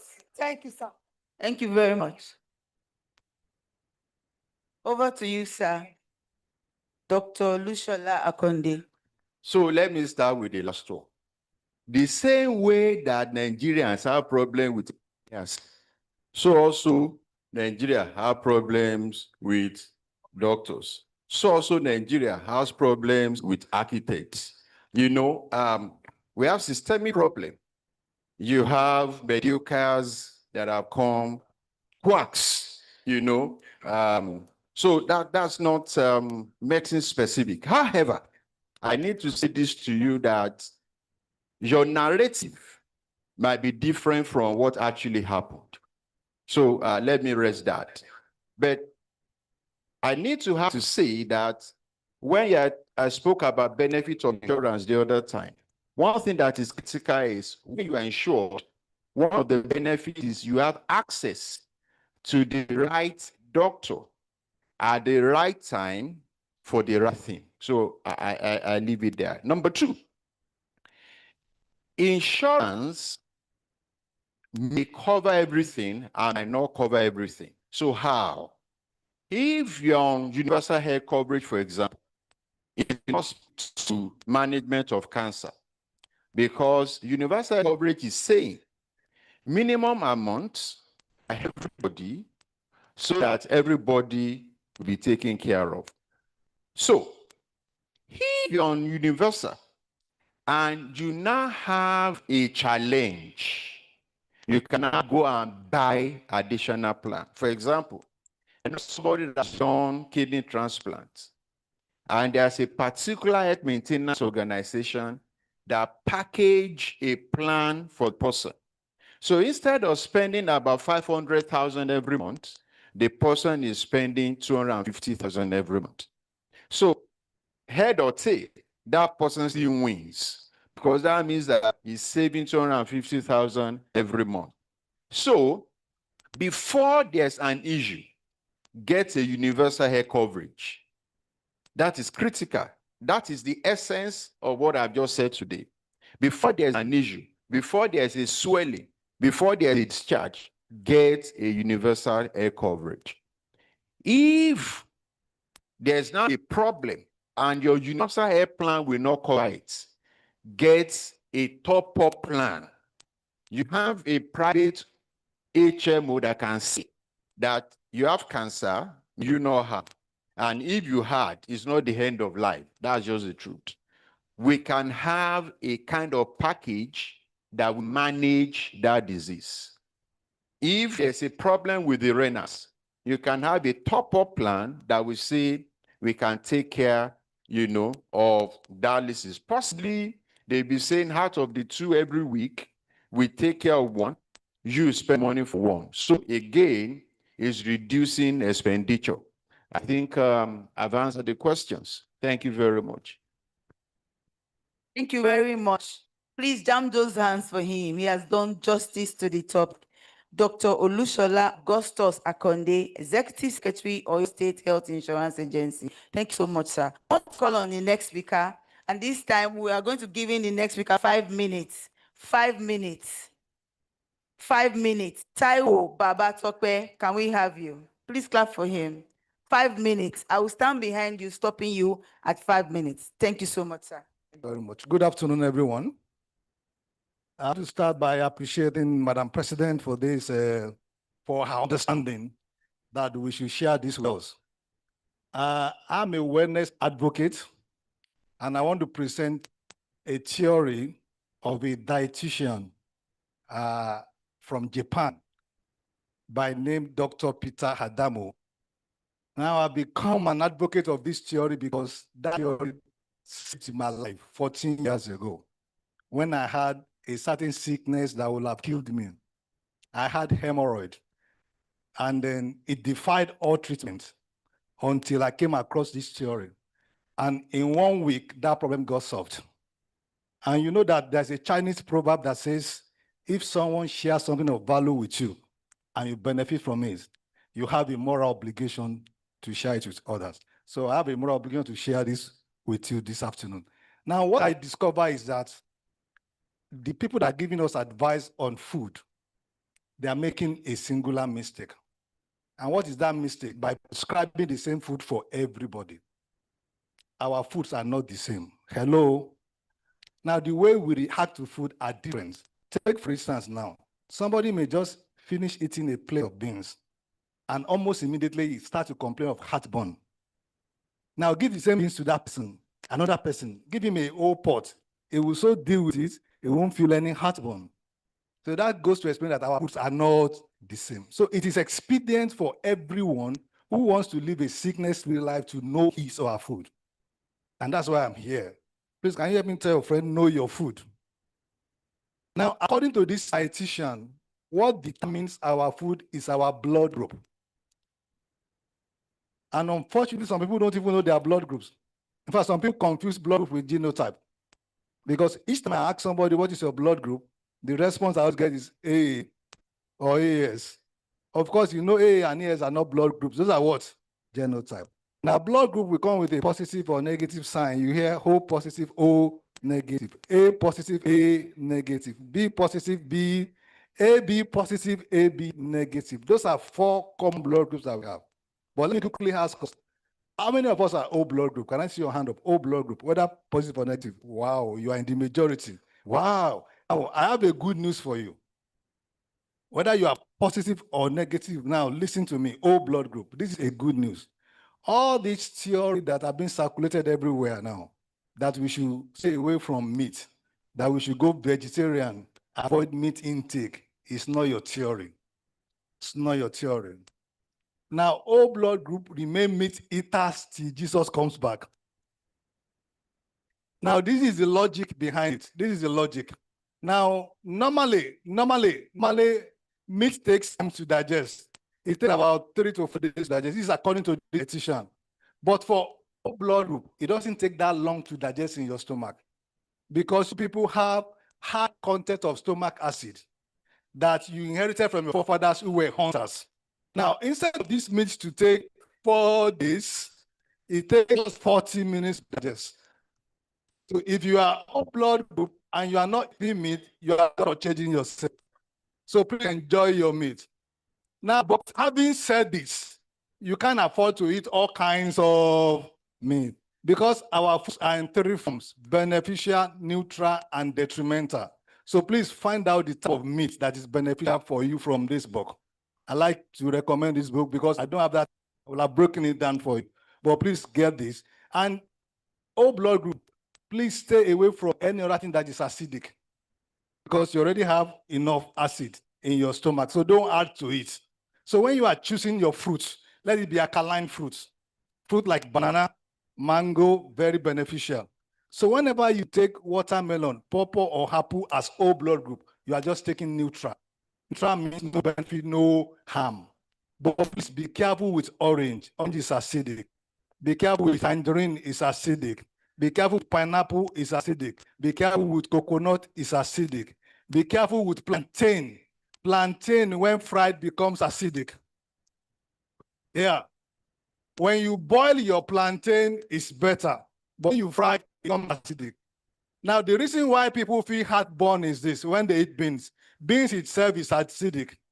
That's why we advise all blood group, if you must eat beans, go for the black eyed pea, the white one. That one is not all that acidic. And please, now, in fact, somebody almost died of ulcer in this our Ibadan 2 years ago. God just used me to intervene. I went to his office and I saw his daughter crying profusely. And I asked the poor girl what was going on. And he said his father was hospitalized and she was afraid he wouldn't make it. And I said, what was he diagnosed of? He said, ulcer. The moment he hit ulcer, I suspected food must be the problem. So I went to meet the man. I asked him 2 questions and that problem got solved. First question I asked him, I said, sir, what is your blood group? He said, O positive. I said, okay. And I said, what are your favorite foods? What are the food that you like eating most of the time? Guess what he said? Beans and plantain. And he said he's a lover of orange that he can finish a whole basket. Didn't the Holy Book say my people are destroyed for lack of knowledge? So please, I want you to take this pledge home. Please invest this material. It's just 2,000 naira. Let me share one testimony concerning this and I'll leave the microphone. Please, women, listen to this. The woman that shared the testimony that shocked me. She said she used to feel itching, severe itching at back area. And she had to go and get scratchers. You know those scratchers that are made of plastic. She said she got 3 because she was looking for the sharp ones. Then she said when she goes to office, she also goes with a knife. Because most of the time, when the itching starts, the scratcher will not relieve her until she starts to use the knife to scratch. That the knife will pierce her skin and the blood will come out. That's when she feels relieved. And when she unzipped her back, I saw scars, little scars. And I said, how long has it been? He said, for years. And I said, what's your testimony? He said, after going through this material and she changed her diet in 1 week, that itching stopped. You see what knowledge can do. Please invest on your head. Somebody says when money is lost, nothing is lost. When income is lost, something is lost. But when health is lost, everything is lost. Thank you very much for your time. I'll be at the entrance. You can get a copy on your way out. Thank you. Please jam those hands. If you got any insight from what he just said, can you clap for him, please? Thank you so much, sir. Thank you so much. Now we want to appreciate all our guest speakers. We want to appreciate them. Our president will be doing the appreciation, our guest speakers.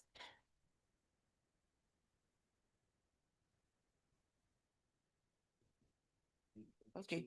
The chairman, Ibadan chapter, our host, has just a word for us. Let's listen to her. Ma'am. Thank you so much, because I don't want to speak after the president. I would like to appreciate the Honorable Commissioner for Health in Oyo State, Dr.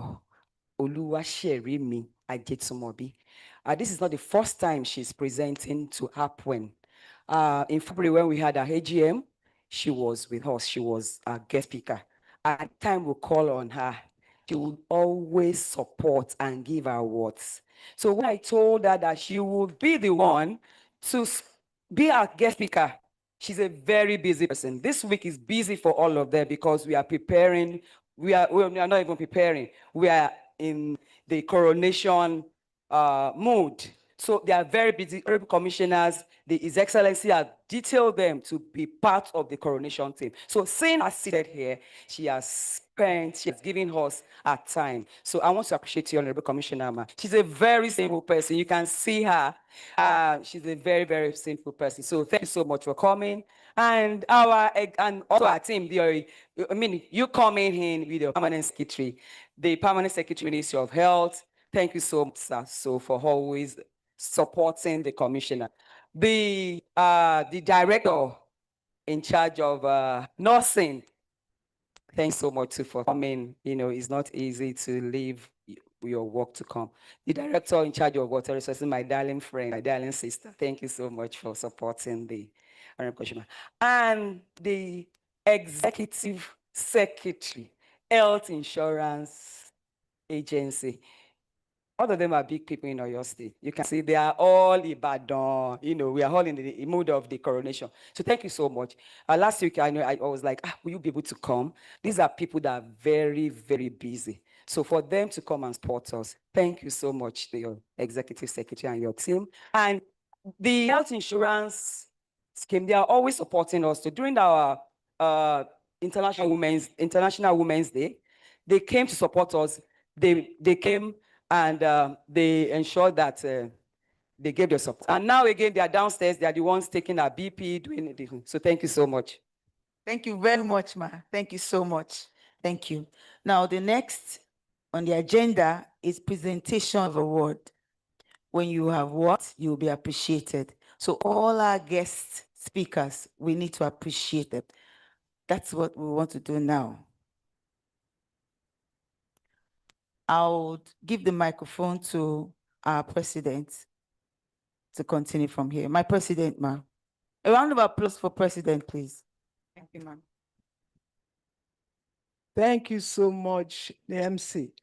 Honorable Commissioner, thank you so much for sparing your time to be with us this morning. We are highly honored.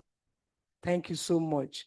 Dr. Akonde, that's a beautiful one. You know, straight to the point, not too much. Give us the right thing that we need to know. And I think women, you've learned today that if you don't know your BP, you don't know your diabetes level, your cholesterol level, they are, what do they say we are? Walking corpse. We will not be a walking corpse in Jesus. Please, from tomorrow, check, no, today, get down there, check your BP, check your diabetes level. I think they have some sugar level downstairs. So please, before going back to your hotel at your spare time, go down there to have your BP checked up and get small BP apparatus to check your BP every morning before you get out.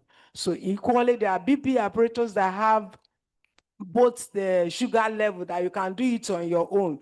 It's not too much. 30,000, 50,000 naira. It's not too much for you to get to use in checking it. If you are the one that have gadgets, there are some of our gadgets, iPhone, tell you your BP and tell you everything about. Just input yourself and it'll be giving you details about yourself. I pray the Lord will keep us to live to our old age in Jesus' name. We see our children in the mighty name of Jesus. We will not die young.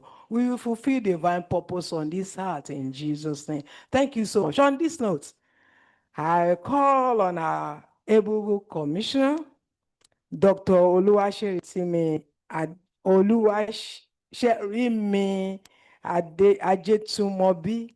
Thank you so much, ma. On behalf of the Association of Professional Women Engineers of Nigeria, we present this to you as our guest speaker. Thank you, ma.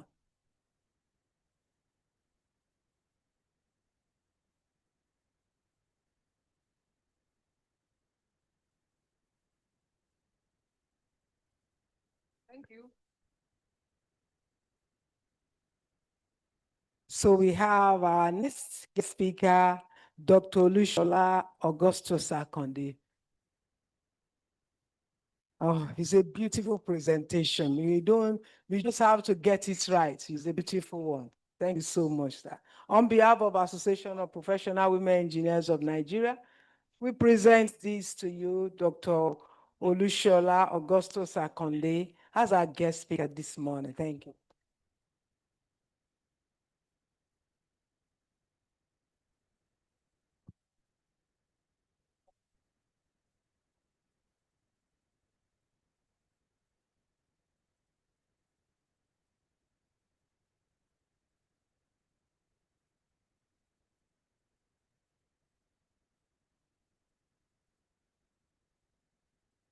Please, do we have the presence of Dr. Adebowale Olasukomi here? Okay, he's not here. All right, I'd like to quickly recognize the presence of one of our guests that just walked in, Engineer Agbola Olushola, FNSC, NIEE, NIEE, FNICE. Nice. National General Secretary, NIEE, representing the National Chairman, NIEE. Is he here, please? Okay, she. All right. Welcome, ma'am. Can we give her a round of applause?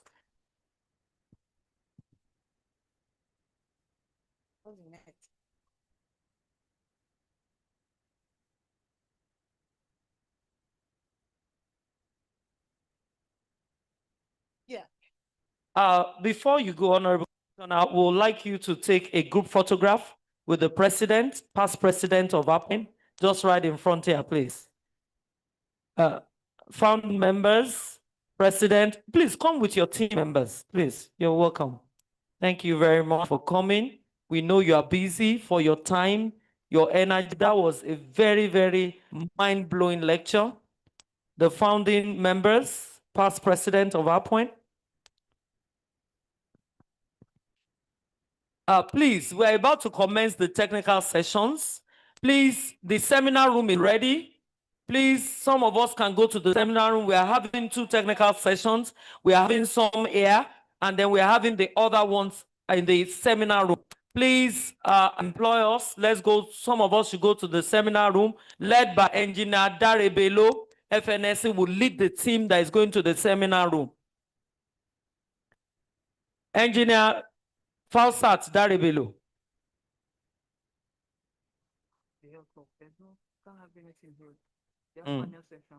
Young engineers. Or is downstairs ready?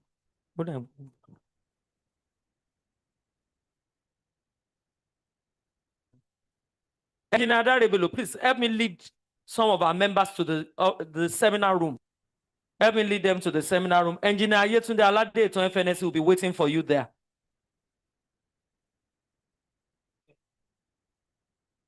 Okay, thank you very much. Thank you. Thank you very much, the team of the Commissioner for Health or your state. If you are a technical paper presenter, please go to the seminar room. So I'll quickly hand over to go and find out.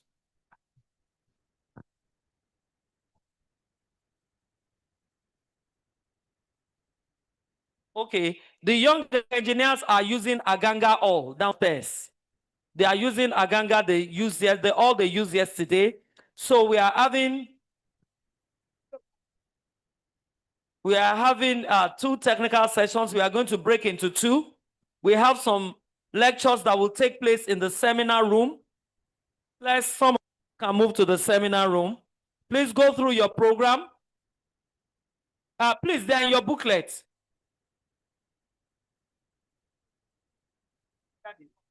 Engineer Dr. Tolulope Eniosho, please come with the booklet, please.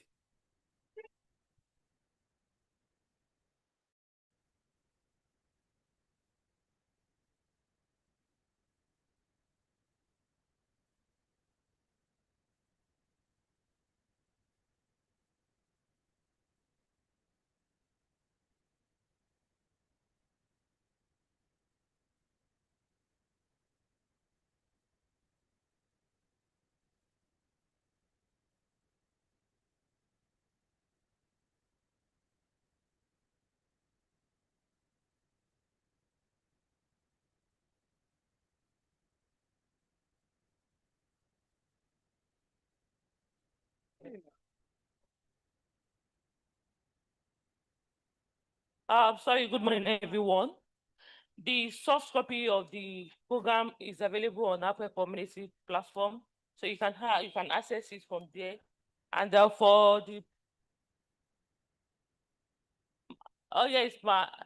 you can access it from that platform. And for the technical sessions, the one for yesterday, I think there was a message yesterday that we couldn't have it yesterday. So all the sessions will take place today. So in this hall, we have 5 thematic areas for the technical sessions. So for this hall, those papers that fall under innovative manufacturing technologies for industrial growth, So they will be using this place. Gender issues in manufacturing too. And for the hall there, papers that renewable energy in Nigerian manufacturing sector will be there.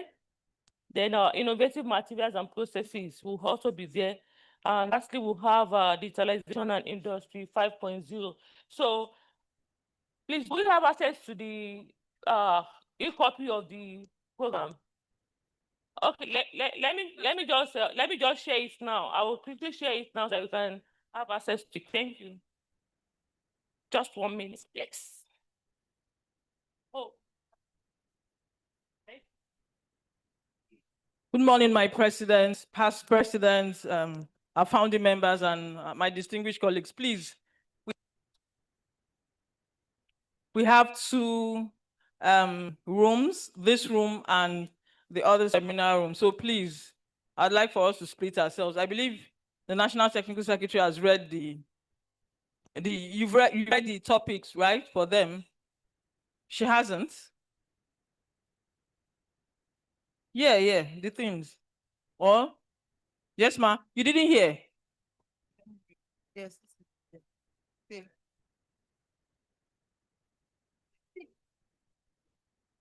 She just gave them this. Okay. All right. Okay, thank you very much.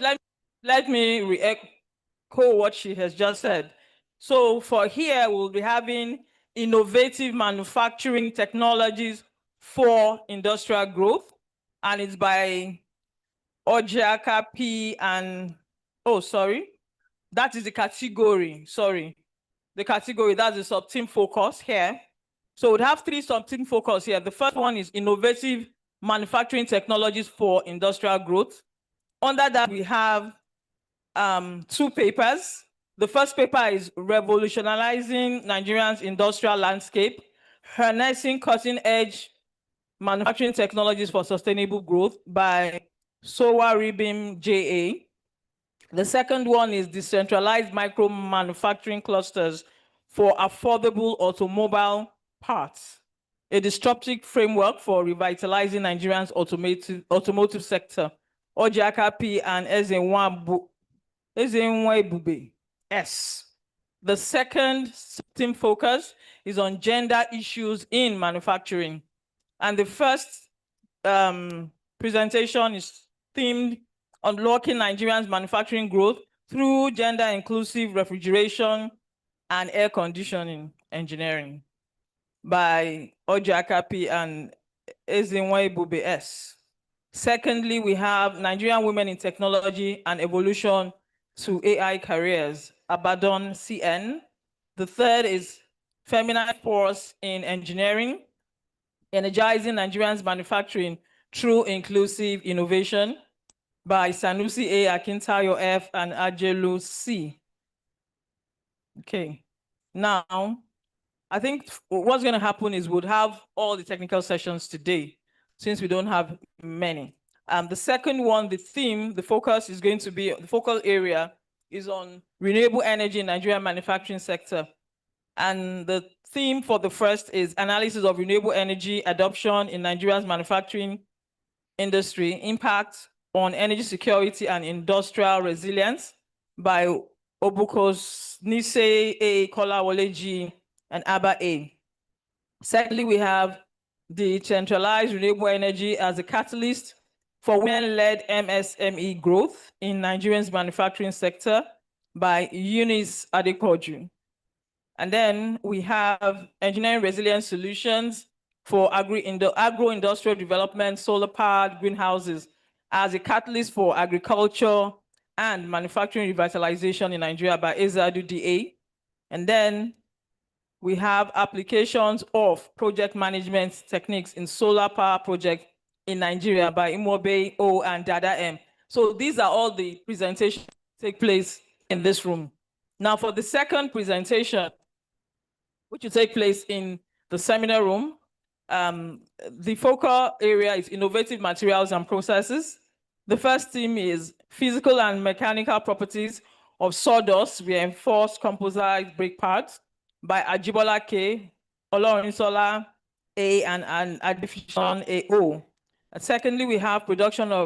herbicides using organometallic compounds, Taiwo Esther Amolola. We also have innovative use of locally modified concrete materials for affordable modular precast units to support Nigerians' manufacturing sector by Danjuma Bilkisu. And then the second focal area is digitalization and industry 5.0. We have our artificial intelligence and future of manufacturing in Nigeria by Dan Harold Peace. Secondly, we have healthcare industry 4.0, digital manufacturing of medical devices by Suleiman Jallo, Hassan I, and Yarda M. And then we have a hybrid speech motion recognition system using natural language processing and deep neural network. Dari Raphael, Oyerinde I, Oyediran M. I think that's about it. So please, if you fall within that category of the presenters here, I'd like you to come forward. And then if you fall in the category of the presenters in the seminar room, kindly go to the seminar room. So I think from what you have heard, you could decide on your own which one you would want to join, please. Thank you. So please, if you're an author and you hear your name, please, can you come forward here? And let's see how it goes. One of the tables for that. Please come to the front. Or if you're not sure, if you're making a presentation and you're confused, you don't know where you belong, please meet me. And then I'll crave your indulgence to please choose the place. I know this place is big, but please let some of us go to that place so that we have at least an audience, because I'm not seeing anyone moving. Okay?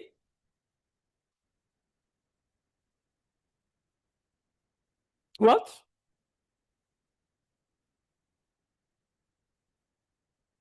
I thought I was reading it.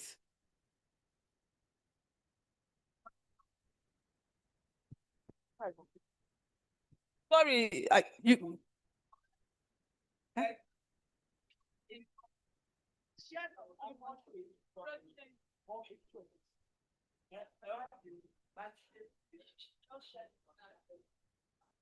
Please, you could also check it. It's been sent to APWEN community, and I believe that most of us are there. So please check APWEN community and also see the themes for today's presentation. Please, I need you to, can you project? Who is projecting? Oh, it's from this laptop. Okay, please. So it's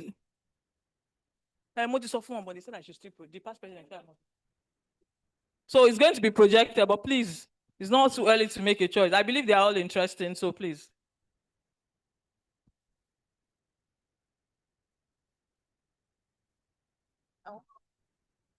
Most of them want to stay here or what? I don't know more. Let me go and check the other side. Let me check.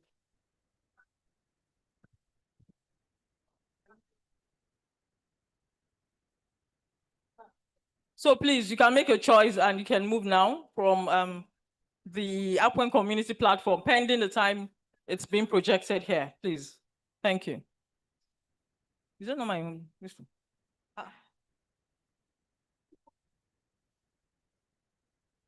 your own, this one. Let me check. Please, who did I give my program to now? Or did I drink?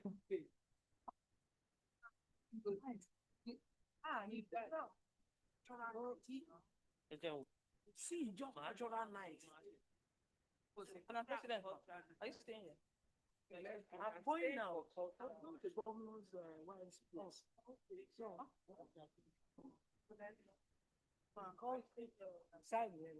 Concrete.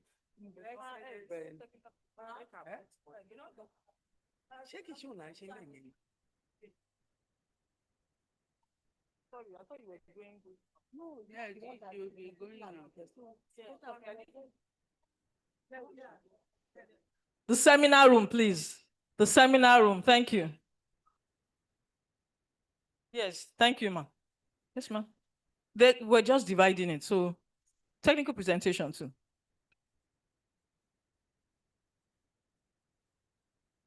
The topics are displayed. That was what I just read, ma'am. Yeah, we're not listening. They are not thinking. Sorry. Where? Okay. Thank you. Let's see. The issue. I think it's before. Okay. I thought it's before. This one is missing the.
Distinguished members of APWEN, it is my pleasure and honor on behalf of the National Institute of Environmental Engineers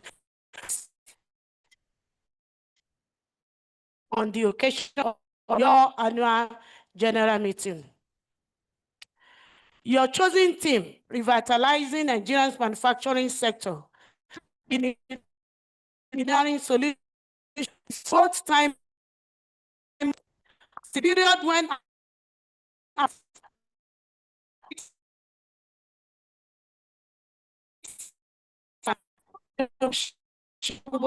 and resilience, we can drive manufacturing processes that are not only efficient and competitive, but also environmental sustainable.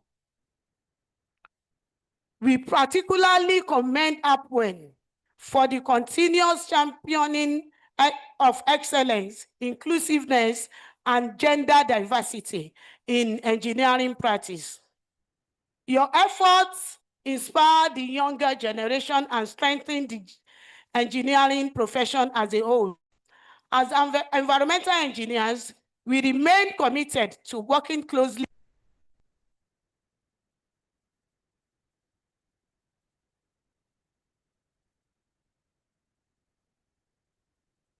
in ways of that we safeguard our environment, preserve resources, and promote circular economy principles.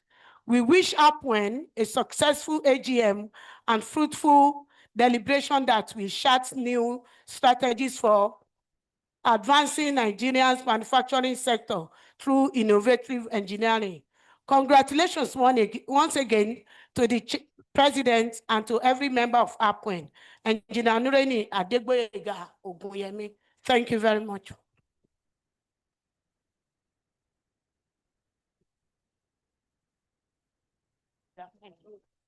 Thank you very much.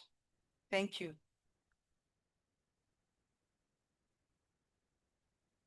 So the technical session will start. All those that are in this room, if you know that you are presenting, you come to the seats over here so that you can have access.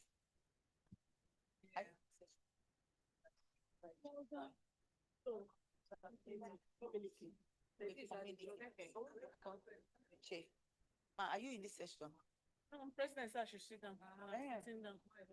So who's the chair? Who's the chair?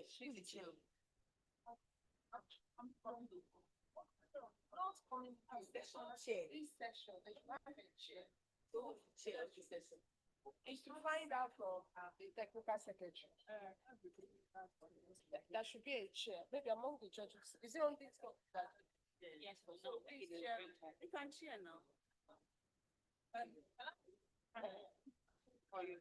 Okay, thank you.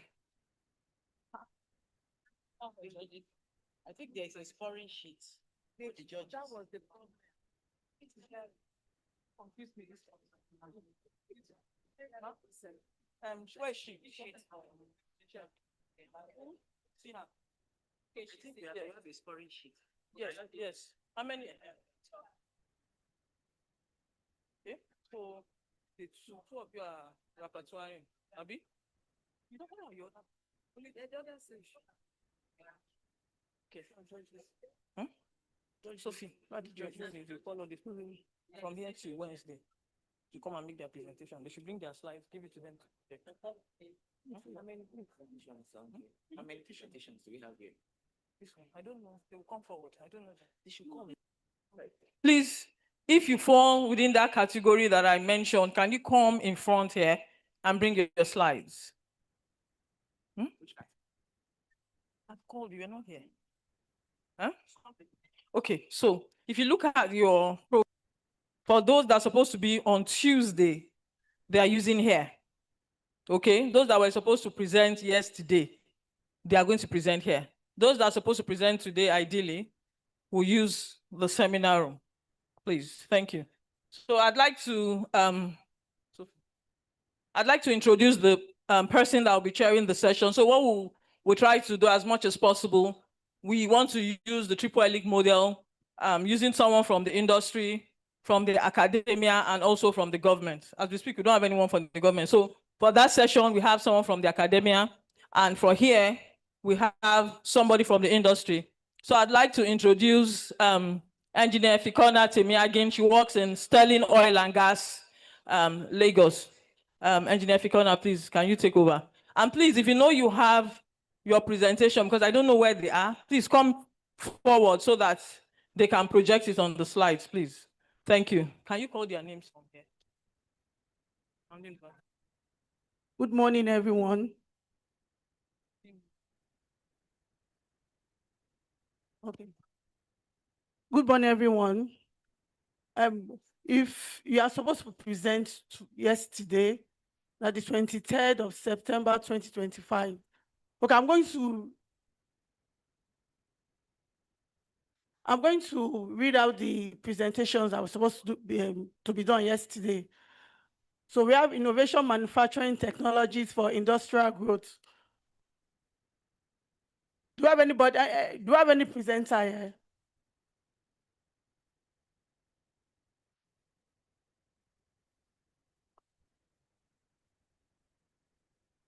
Revolutionary Nigeria's industrial landscape, harnessing cutting-edge manufacturing technologies for sustainable growth. Then decentralized micro manufacturing, the chasers for affordable automobile parts. Okay, check what that's about. Okay, she. No, what's that? What's the size?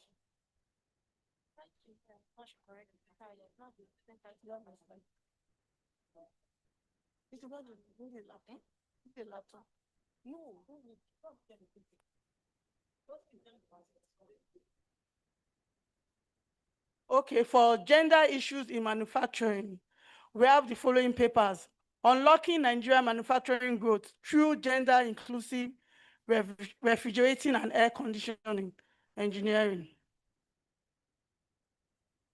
Eze Nwambube and Ejiaka P. Nigeria Women in Technology and Evolution to AI Careers. That's another paper by Abadom CN. Do you have her here? Feminine Force in Engineering, Energizing Nigeria's Manufacturing Through Inclusive Innovation by Sanusi A. Akintayo, F. and Eja Lucy. Do you have anybody representing them here?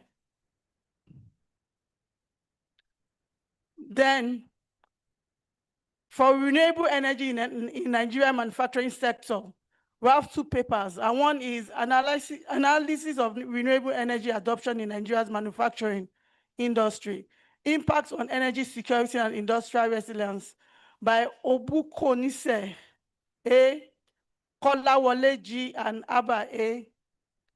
Then the second paper under this sector is decentralized renewable energy as a catalyst for women-led MSMN growth in Nigeria's manufacturing sector by Adepoju Eunice. Please, if you are presenting any of these papers, please, can you come up?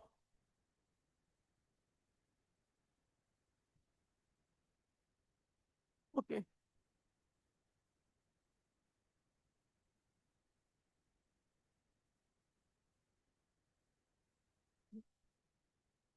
Please, excuse me. Oh, okay.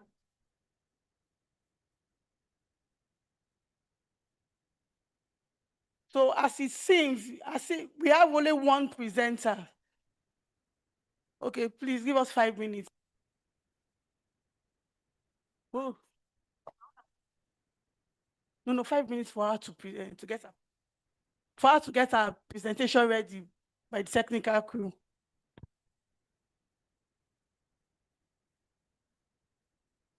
We have 15 minutes for presentation, then 5 minutes for questions and answers. To have 20 minutes altogether. That's the standard. Yeah.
So you're presenting your group. Huh? Just to you are representing your group. Yes. What's your name? The first person. What's the Charlie? What's the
not straight. This not straight. Like this, something like this. They are doing something. Where did you move it? Where did you move it? Yeah, just The leg is not even balanced.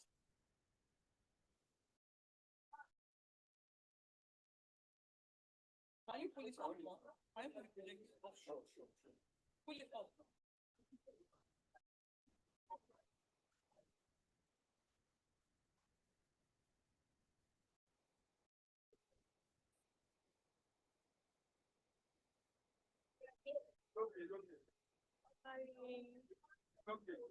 Please, let her just, oh yeah, please. Let's give her the mic. Just call her name and Hello, all. Sorry for the delay. We're back on track. So we're going to combine the presentation session in this hall. So the first presenter is Dare Raphael Boluwatife. She'll be speaking on a hybrid speech emotion recognition system using natural language processing and deep neural network. Boluwatife, please. So you have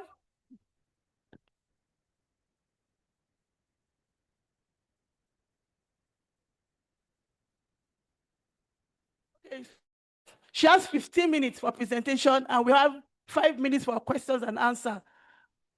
Thank you very much. Thank you, Ma. Good afternoon, moderator, judges, and every distinguished engineer present here. My name is Darirafe Boluwatife Funke.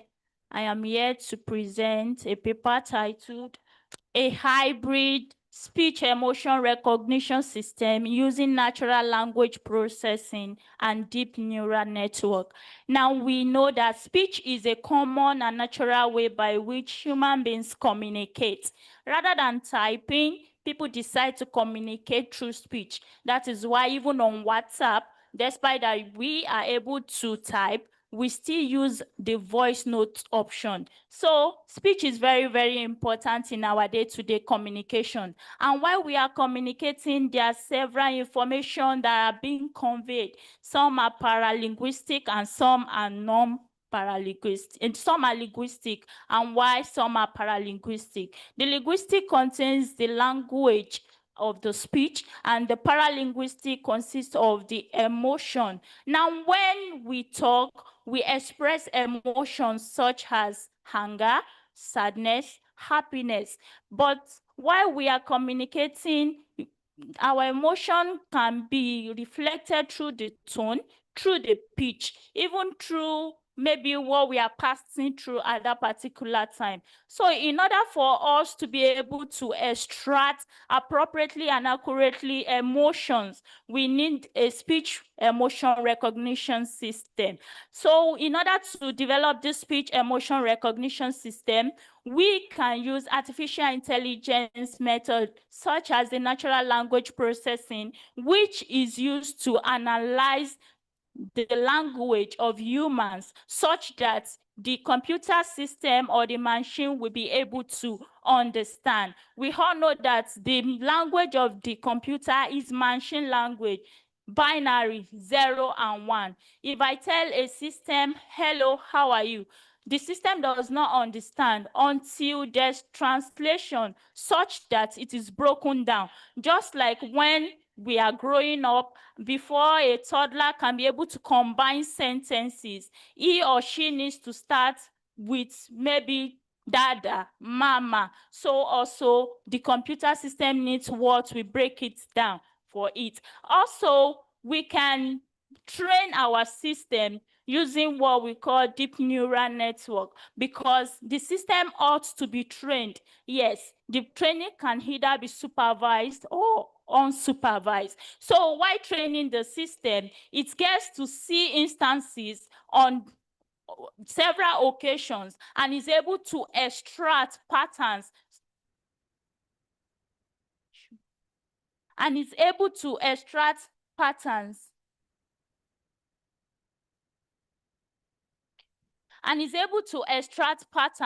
from whatsoever is being said. All right, so the statement of the problem: most existing speech emotion recognition systems largely emphasize the use of acoustic features only, often neglecting linguistic context, which can disrupt accuracy. Now, most of the studies use acoustic features such as the pitch and the tone, and it's not every time your tone depicts your emotion. There are some people now, maybe they are down wisely, they something, and because of what they are experiencing at that particular time, their emotions might be misinterpreted. And also, why the linguistic context are not being taken note of, it also affects the accuracy, because now if we have a text that is said in 3 different modes, like, okay, I am happy, I am happy, I am happy. Now, if this context of the linguistic context is not taken into note, then I am happy will be seen as, okay, this person is calm. I am happy, this person is angry. Whereas the person is just being excited. But when there is further analysis of what has been said, it makes the system more accurate. That is why this study integrates natural language processing-based semantic processing with multi-search algorithm driven optimization to enhance classification accuracy and computational efficiency. This multi-search algorithm is to optimize the system so that it will be computationally efficient. Now, next slide, please. The aim of this research is to develop a hybrid speech emotion recognition system using natural language processing and deep neural network. And the specific objective are to pre-process the acquired data set using natural language processing techniques, apply the MSA CNN model to the pre-processed data, implement the system using MATLAB 2023A, evaluate the system using accuracy, compare the system with existing work.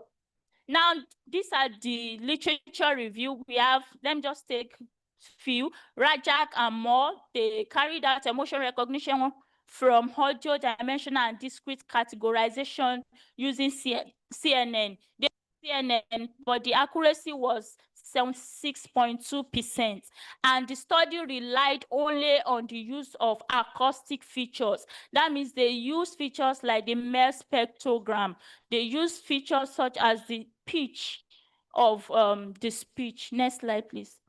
Also, let me just take this Islam method 2024, carried out enhancing speech emotion recognition using deep convolutional neural network and used deep CNN, and 98% accuracy was achieved. Yes, the accuracy was high, but the study also used acoustic features using Mer spectrogram.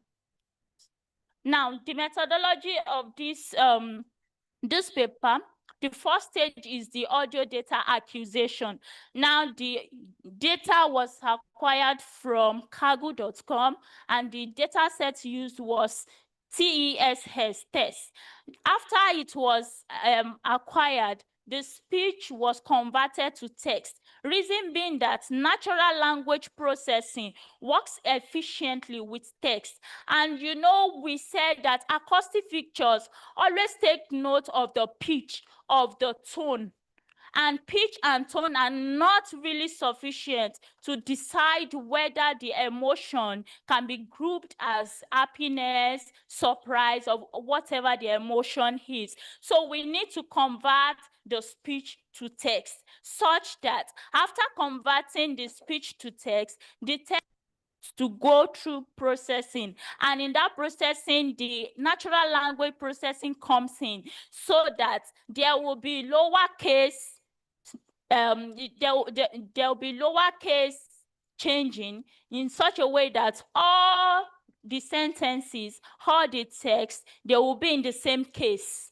After that, there will be what we call lemmatization, because we need to derive the root word of every word. What if they are in their present tense or in their past participle or whatever form they have?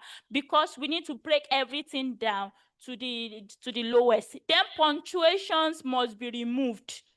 Now, if we do not remove punctuations, there won't be consistency, especially the normal punctuations, because we said tone is not really sufficient. Even if someone is saying, "I am happy," you know, that's an exclamation, "I am happy." That does not really depict what that person is, the emotion that person is expressing at that particular time. So after processing the text, please go back, sir. After processing the text, at the end of the processing, this must be converted into binary numerical indices that can be taken in by the CNN, because CNN was used to train the system.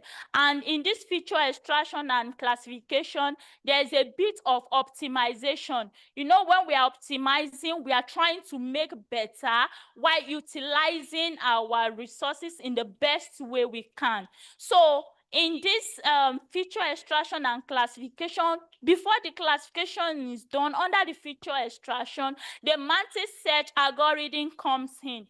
Mantis search algorithm is also like other algorithms that we have, maybe the shark optimization, the ant colony, and all. You know, whenever we are looking for an optimal results, we are looking for resultants like the best way possible using the smallest resources. So at that point, it is optimized so that it will not be computationally complex, and to also enable scalability.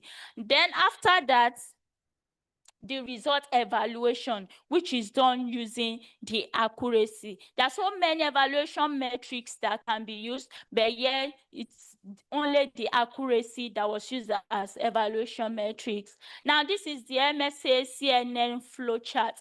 This is used for the optimization, and you know it will need to update itself over time. Now, the results. After carrying out this, we discovered that it came out with an accuracy of 98.8%. Now, comparing it with fast leading, Yunhao, and Islam, fast leading had 2.4 accuracy using attention CNN. That system was a computationally complex system because there were several layers of computation. Know-how had 93.3% accuracy for Berlin dataset and 85.7% for Shemor, but it used CNN and ECOC. That's ECOC, error correcting output code, is also very okay, but when we look at it, the accuracy is low. And Islam et al. Used the same data set as we used and had an accuracy of 98 using deep CNN. But when we carried out ours using CNN with natural language processing and multi-search algorithm, we had a 98.8% accuracy, which is about 1.01% of Islam et al. So that means, looking at this outperformed the existing works. Next. In conclusion, the system outperformed recent models in classification accuracy and efficiency by capturing both textual and acoustic signals and refining model training through bio-inspired optimization, which is the multi-search algorithm. And this represents a significant step forward in the field of emotion detection. So it's highly recommended for future work that other modalities like facial expressions or physiological signals be added to improve accuracy and robustness in emotion recognition. So we can also further by using a multimodal instance. So these are my references. Thanks for listening. Thank you, Boluwatife. That's a very insightful presentation. This is like a research for virtual assistant. Now, when you go to a new website and you just say, "How can I?" When you say, "How can I help you?" This is the background that normally goes into that prompt. So thank you, Boluwatife. So we have 10 questions. 10 minutes for questions. So if you have any 5 minutes. 10 or 5. 10 minutes. So can I see your hands? Have any questions? So we can just take the numbers now. Do you have any question for Boluwatife? Okay. Anybody else? 1, 2, 3. So we have 3 questions. Is that all? Okay, let's start.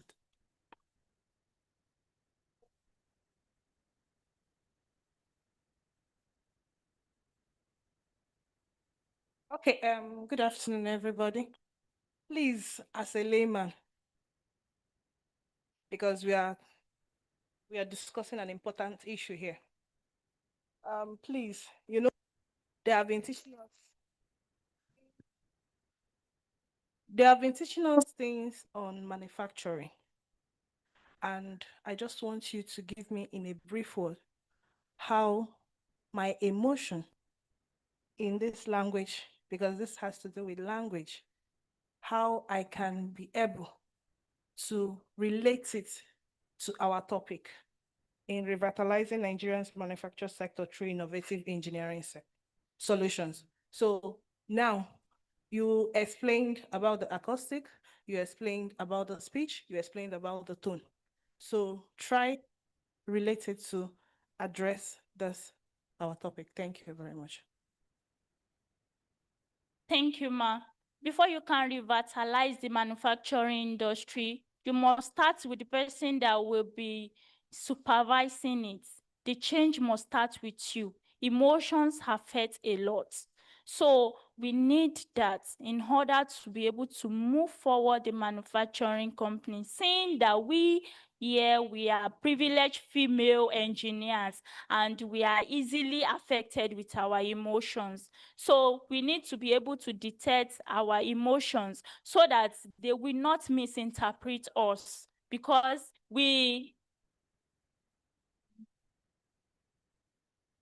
thank you, ma. Because we express different emotions that we do not mean as female. Thank you. Okay.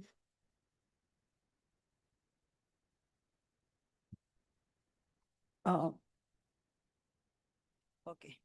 Thank you so much, my sister. But please, in your result, the one being conducted by Ismail, okay. The result was 98% accurate. Yours, where you did, I remember you saying the deep CNN was more layers, and they were able to get 98%. But in your own case, where you had to do a lot of optimization in order to reduce the effect of those layers, you got 98.8%. How do we marry the two? In the sense that we are trying to make things easier. And if you are trending on the easier part, we should be expecting a better result in whatever you are giving us. And I want to appreciate you finally for the answer you gave to that question. I was about asking that because we are not just here to talk, but we also need to look into the society. But you did well in that. Thank you. I'm not yet to maybe say Islam method is bad or mine is better than his, or trying to bring his work down. But one thing with Islam method work is scalability. The more the computational complexity, because optimization, even though we increase some computation, but when it comes to scalability, it will increase the accuracy and reduce the complexity. But using deep CNN, the layers will keep on increasing because they have to do a lot of computation on several data sets. It will be too large. So scalability is one of the reasons why Islam et al. Might not. Thank you. Thank you very much. My question is, why did you use is an hybrid system? And you were talking about CNN, that's the convolutional neural network. Why are you not using recurrent neural network? And why didn't you look at it as you want an hybrid system? Why not CNN plus RNN? Okay, so that's it, because you are using CNN and NLP, and there's another methodology. There's another hybrid, the optimization aspect. So you are minimizing. Okay, so why are you not considering RNN? Thank you. Thank you very much, ma. The reason why I'm not combining CNN with RNN is still because of complexity. The optimization process is just like I have 10 naira and I want to maximize the use of that 10 naira. Maybe I decide to use that 10 naira to prepare vegetable soup. I can decide that, okay, if not because of the economy of this country, I can decide that, okay, maybe 2 naira for my pepper, maybe 2 naira for iru, 2 naira for vegetable. Then you bring them together and you will maximize it. Whereas some other person can decide to use 1,000 naira to prepare the same effort. So I'm trying to bring down the computational complexity by not combining several neural networks of the same range. Thank you.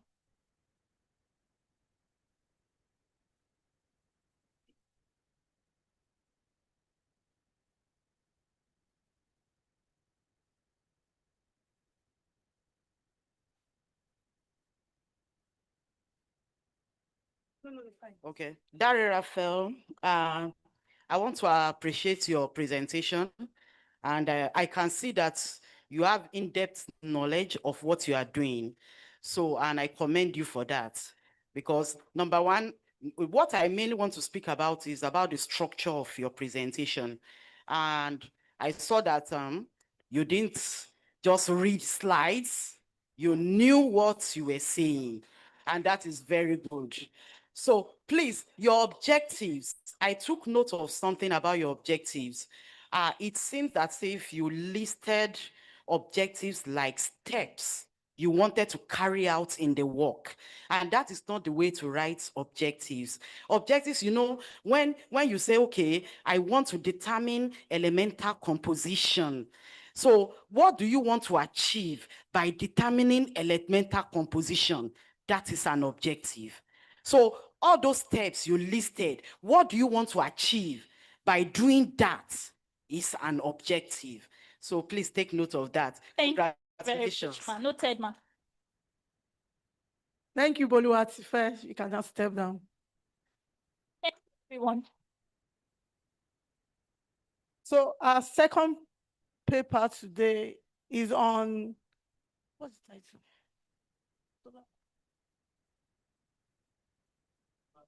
Sorry. Change the title, so I want to.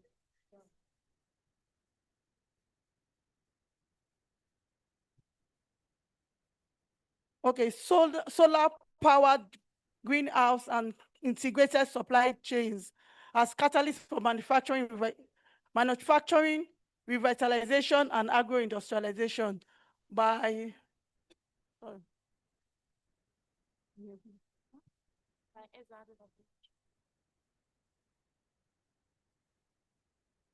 by Eziadu Daberechi Azomta.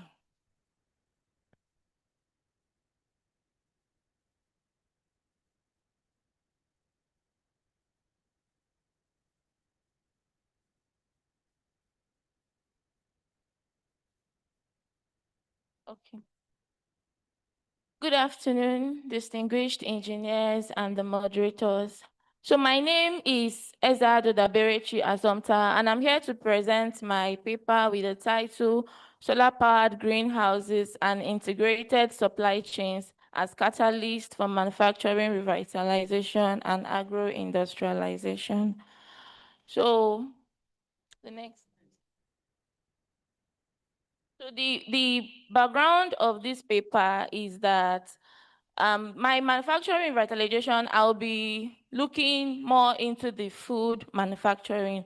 So many of our food manufacturings, they have weak agricultural raw material base, and that's why we still import a lot of our food, like ketchups, tomato paste, and we've also heard that a lot of those things does not even contain the actual thing that we want to eat.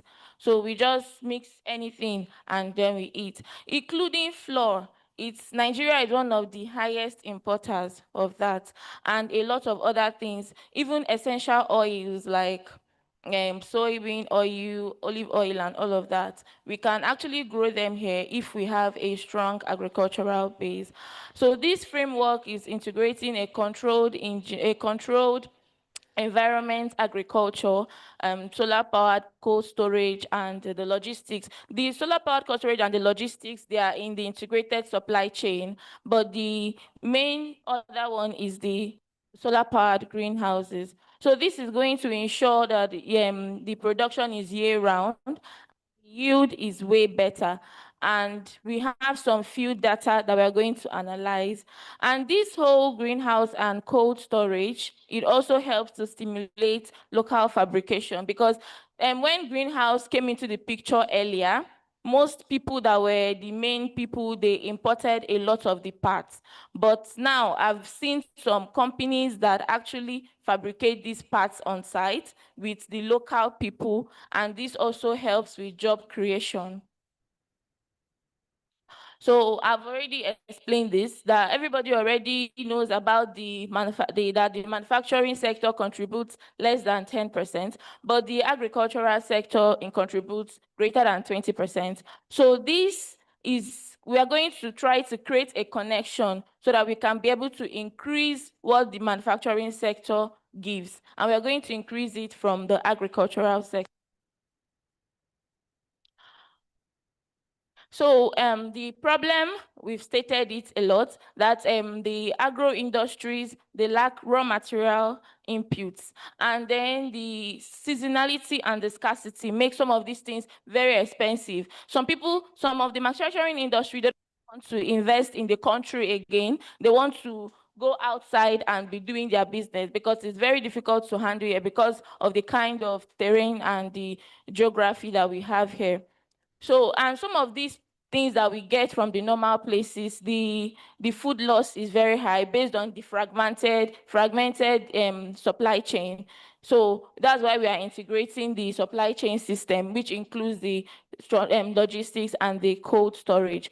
So the result is that we designed a particular system, a particular greenhouse system, which can be locally fabricated. It's more affordable than the normal one we've heard of, and it's very scalable. So the result is that the result of all these problems is like the low factory capacity utilization and job losses due to we don't really have enough of the raw materials to process. Next slide. So the aim is to develop and demonstrate an integrated engineering model that uses solar-powered greenhouses, modular cold storage, and a digital operating system to secure reliable raw material supply for agro manufacturing. So that is what we are trying to achieve. And the objectives are that we'll design a modular greenhouse cluster for high-yield vegetable production, and we're going to develop a solar-powered cold storage to reduce the post-harvest losses. And then we are going to implement a digital operating system to coordinate this production. Then we are going to evaluate the integrated systems, technical, economic, and energy performance as a scalable model for agro manufacturing. Then the methodology is that we combined field data, design equations, and real-world case applications. We visited some people that are already implementing this, but it's very few because, you know, agriculture is doing well, but it's mostly subsistence based. People are not really even looking at it as something that can grow and enhance our manufacturing sector. So we got some few that which prove us that the yield from the greenhouse is like times 6 to 7 of what we get from the open field. And these particular greenhouses did not even have the temperature control system. It's the basic one that everybody can achieve. And it is giving us 6 to 7 times yield. When we now get the one that has the temperature control system, the yield is going to be way better. And the harvest, it does not have season, it's year round. So this helps with the manufacturing industries to be able to have all the time of the year. So then the system design was a modular 9 meter by 24 meter. Why we chose this particular size is because it's easier to maintain pests in something that is not very big. And this particular one, it's easier to scale because they are going to be in clusters. And the load design, we're able to have some calculations to avoid it from falling or being scattered by wind and erosion. Then the irrigation system, where it is solar powered, is in the irrigation system because most of these places, there is no way to access the water. So the power that the particular DC we are going to use, it's very, very small. So we can connect from any water source at all, or you can get your own water source. And this is going to be needing like 1,000 liters per day, which is very water conservative. So we are going to be using it inside those greenhouses. And the PV size that we are going to be using is like 2 kilowatts peak, and it's not something that is not achievable. It's even better than some of the things that we use in our homes. But this is going to create a whole lot better harvest than what we use them for in our houses. Then for the cold storage, we made it very scalable and modular so that it can be extended and everybody can access it. Then the operating system is going to serve as the central orchestration layer. It's going to connect all these fragments together so it can be easy for us to do these things from anywhere, and we can assess what each particular house is going to produce at every point in time. Then the case studies we used is a greenhouse cluster in Enugu. They fabricate it right there. And when we looked at the productivity, it was a lot better, like 6 times. And the money that they put inside there, the good thing is that it can pay for itself in 1 year. And then the rest of the years, you keep using profits depending on the expenses you make there. But the structure, we have like 2 cycles per year, and this structure can pay for itself in a year. Then for the cold storage, this is just because of it's a cluster now. So we need to have an integrated system that will help these clusters to be able to be managed so that we don't have a lot of losses. So that's why we integrated this storage system. So the result is that the productivity gains were very high. We have like 2 to 3 cup cycle per year compared to open field, and it's continuous raw material supply. We can grow different things.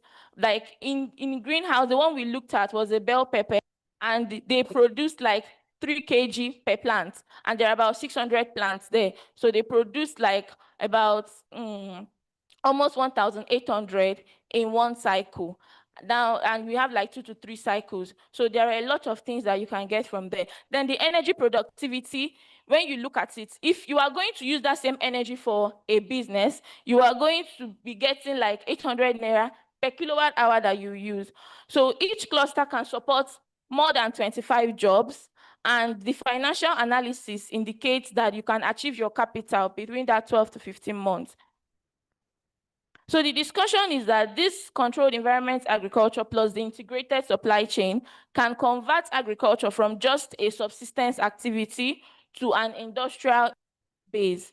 And it also helps with a throughput stabilization. Many of these factories, they'll start getting back their money back, because some of those years when they don't produce, is either they don't produce at all or they use cheap materials. That's why people don't really buy some of these essential oils we used to cook in Nigeria. They'll tell you that Nigeria own is the fake one, but it's not the fake one. It's something that we can put together and start producing these things for ourselves. Because why they buy it is that if you see the difference, something like soybean oil, the difference between the one you buy from outside and the one you buy from Nigeria, the price difference is much. So they just assume that Nigeria own is cheap, is the fake one. And most times it's actually the fake one, because they don't really use the real thing that we are expected to get from that food. Then the value chain multiplication is that this creates demand for local steel and every other thing that we are going to be using, which will drive local manufacturing and job creation. Next slide. So in conclusion, this engineering-led integration of the controlled engineering, the controlled agriculture and the supply chain would transform agriculture from subsistence to structured raw material. It will also stimulate local manufacturing, like we've explained. And this will channel renewable energy into food and industrial inputs. It won't just be for home and every other thing. We'll be using them for what we are going to be eating and what we're going to be manufacturing. So the recommendation is that we can adopt this as a national strategy for manufacturing revitalization. And the other speaker that spoke the other day, they talked about policy. We can try to stabilize the policies affecting these things so that people can be able to access them easily. And then they can also get targeted financial mechanisms, and there can be partnerships of people that are interested in agro-business and agro-manufacturing. So the outcome of this whole thing is that it's going to accelerate agriculture's transition into a reliable engine for manufacturing and driving job creation and sustainable economic growth. Oh, thank you.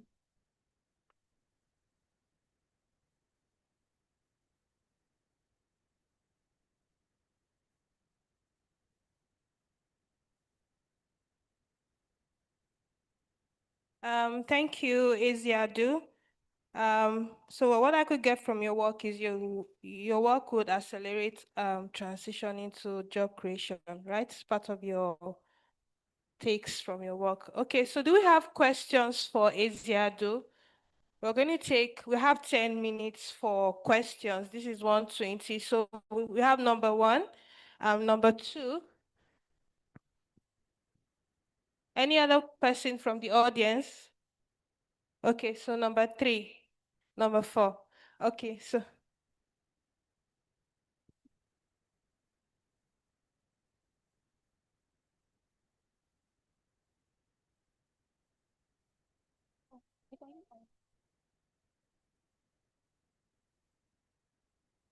Okay, who was number 1?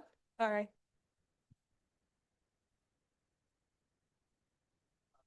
Thank you. Good afternoon, all.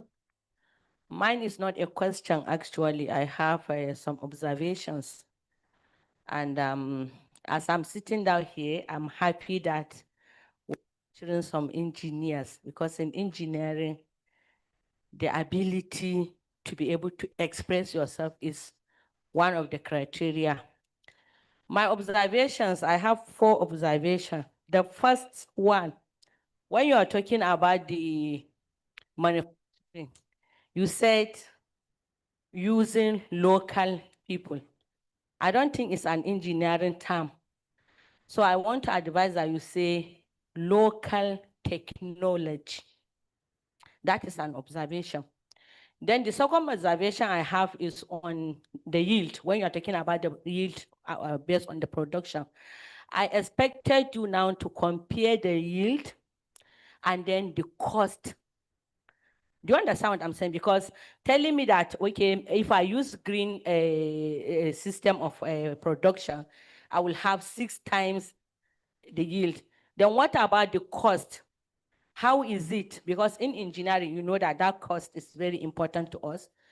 Then number 3, what did I even want to say? I forgot. Let me see. When I remember, I will talk to you personally. So are you answering question on cost? Yeah, I can answer that on Alright. cost. For the modular system that we designed, the whole system, including the structure and the agricultural inputs and the pests and pesticides and everything, will be costing around 8 million naira. But when you get your inputs, for example, the actual thing we used was bell pepper. It was costing, we used about 4,500 naira per kg for the east. I don't know how much it is in Lagos. So when you sell that 1,800 kg, you'll be getting back more than that 8 million naira in 2 cycles, which is in a year. Then the other years, you can just use it for the development and profit making. Thank you. Thank you. So who was number 2? Okay, yes, number 2. Okay. So then once again, Ezado, right? I'm not going to judge you. I want to congratulate you for the bold step. First, I really tell you that you need to improve on your fonts. The font wasn't visible. We were not able to see it.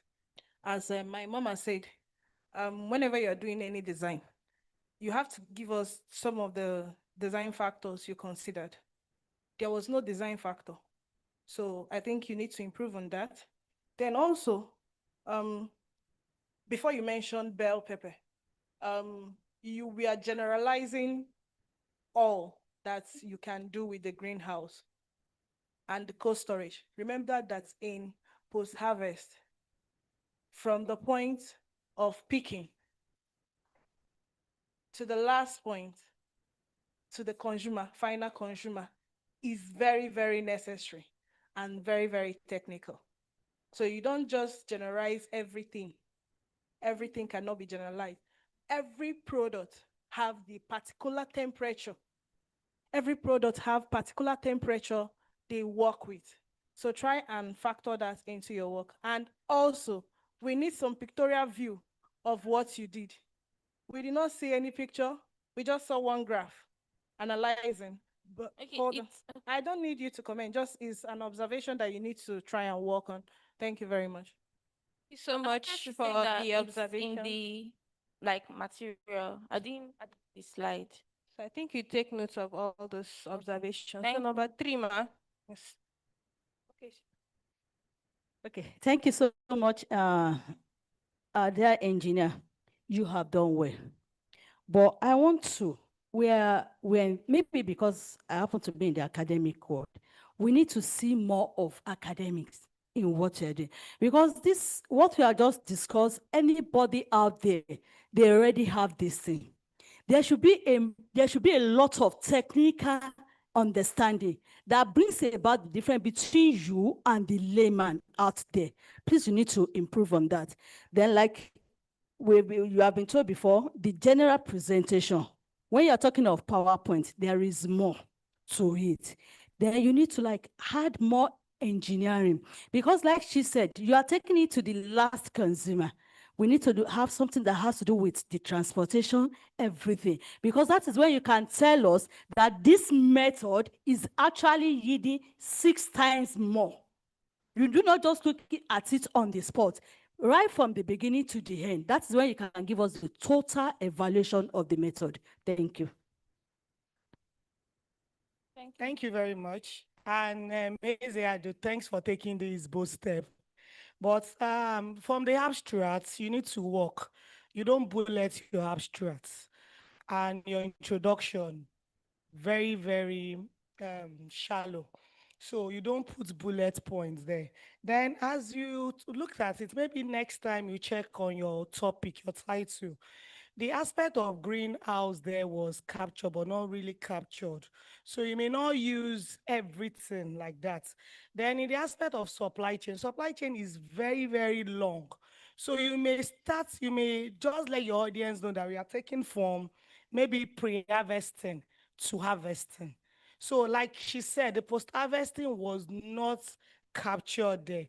Then we didn't see anything when you talk about maybe using sensors, you understand? Then you should have a sensing system there at the cold storage. You understand? I would tell the layman, oh, maybe this is when there is an harvest. So next time you just work on your title. You don't need to make it very, very large. You could just take a small aspect and be specific. Thank you very much. Okay, we'll take one last comment or question. Thank you. Thank you for your innovative presentation. Ezeadu et al. Thank you so much.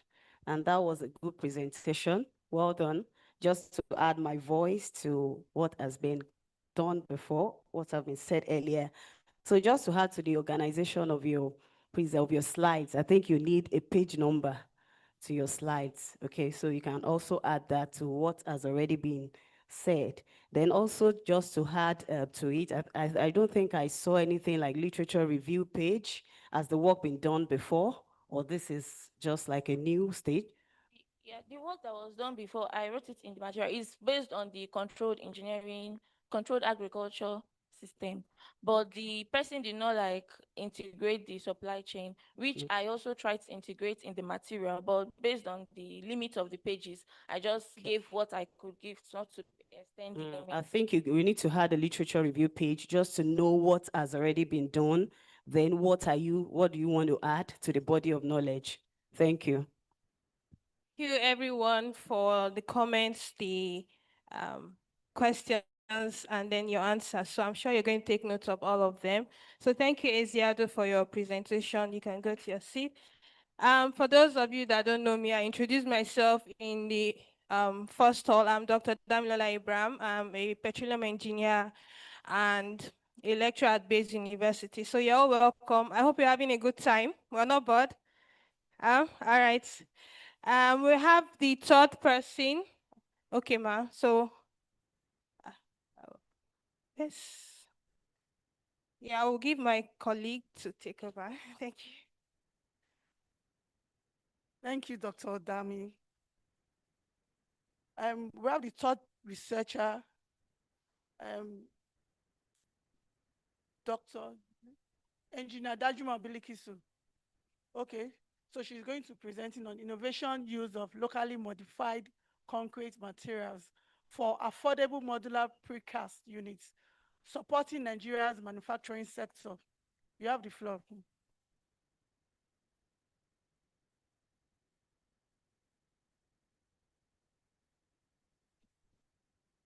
Okay, good afternoon, the moderator, the judges, and other APWEN members present.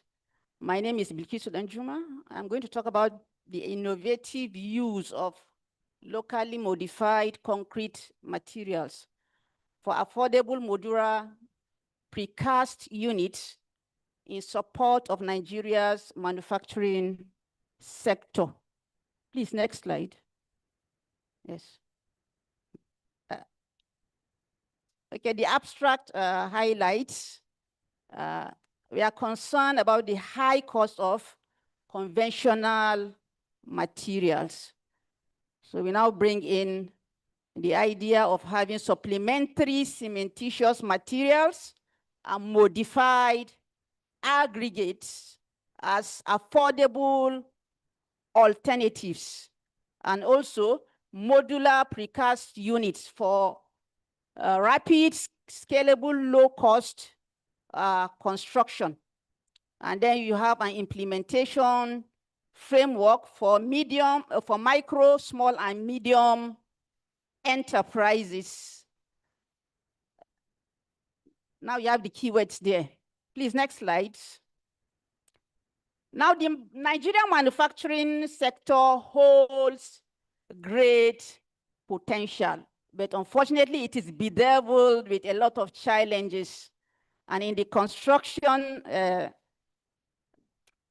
we have the high cost of construction, like I said. We have dependence on cement, and then you now have slow delivery, and then the environmental impact of the cement. And now there is this global shift towards modular precast unit systems, where standardized units used off and then taken on site for construction. And you also have the opportunity for local adaptation. Please, next slide. Now, this problem is, like I said before, dependence on conventional construction methods, where you use cement mainly. And then this cement, we know, is very expensive, and in its manufacture, there's the effect, there is a high greenhouse effect from the manufacture. Now we have these supplementary cementitious materials and then the modified aggregates. We have a lot of them in Nigeria. We have laterite, rice husk ash, granite husk ash. We have corridors. These are the four I'm going to focus on. And then we have low of the modular infrastructure solutions. Please, next slide. So the aim of this work is to evaluate the potential of using locally modified concrete materials in modular precast construction for enhancing Nigerian manufacturing infrastructure. So the objectives are, one, to identify some supplementary cementitious materials and modified aggregates viable for structural use. Two, to assess their performance from Nigeria-based studies. Three, to propose suitable modular precast units configurations for manufacturing industries, construction applications, and then four, to analyze the feasibility and provide an implementation roadmap for the adoption. Now, the scope. We are focusing on SCMNA modified precast units for factories and clusters to support low-cost, rapid industrial construction, to reduce environmental impact of cement through substitution, thereby promoting local innovation and small and medium-scale enterprise. Now, what are supplementary cementitious materials? They are industrial byproducts or natural materials that partially replace cement in concrete, thereby improving the strength, durability, and sustainability, while modified aggregates are natural or recycled aggregates, whose properties are altered through blending, treatment, substitution to enhance concrete performance. Now you have a table there. We have some of the supplementary cementitious materials and then the modified aggregates, laterite, husk ash, granite shale ash, quarry dust. You have the sources from Nigeria. We know we have it all over, but they are abundant in some places and others. Next, now, their mechanical and durability performance, it has been observed that when you have 10% laterite pros, 10% rice husk ash, that's 20%, and then you replace it with, you replace the cement with that, you are going to have a strength of 24 to 28% megapascals, that's Newton per mm squared. So you are having a good compressive strength, and then it is low cost. When you're having only 15% rice husk ash, and then you replace it with cement, or you replace cement with it, you are having a 28-day, at 28 days, the compressive strength is about 30 to 40, with an enhanced durability and water resistance. 10% granite shale ash plus 15 quarry dust will give you 22 to 26 megapascals with resistance, with increased sulfate resistance and cost savings. So now we decide to propose some precast applications. In table 3, you have recommendations tailored per component. So for the laterite, the 10%, you can go for wall panels, non-load bearing units. For the 15% rice husk ash, you can go for load bearing panels, beams, and columns. The granite shale ash is durable, and it can enhance your beams and slabs. So that's just 5%. You have other combination there. So now when you put together these modular units, it can be tailored for factory-specific layouts, such as agro-processing plants, cottage hubs, small fabrication workshops, and storage packaging centers, which can be assembled on site using mechanical anchors or grouted connections. These are examples of a 6 to 8 wall panels modular factory. You have 4 columns, you have 2 beams, 2 slabs. It is achieved there with a quick assembly in days through standard structural design consideration and adaptability to local industry. Please go on. So now, the next slide, please. Now this is feasible because we have an abundance of these local supplementary cementitious materials and modified aggregates in Nigeria. And they are low cost. The processing, you have sieves, grinder, even if you are calcining the laterite, you have, it is cheaper. And then you can have the cluster-based small precast yards. These are feasible. And so it also supports decentralized manufacturing. Next slide. Now the environmental economic impact, you will have approximately 30% carbon dioxide reduction through the cement substitution. You have the problems of agro-waste utilization in landfills. Since you can use it, you have lower concrete material cost. And then you have job creation across the value chain. Thank you. Now, this is an example of implementation framework.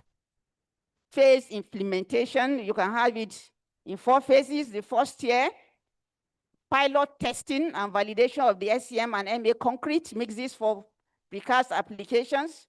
In the second year, there could be training and capacity building for artisans and small and medium scale enterprise manufacturers. In phase 3, you can have the deployment of small modular precast factories near industrial or agro-processing zones.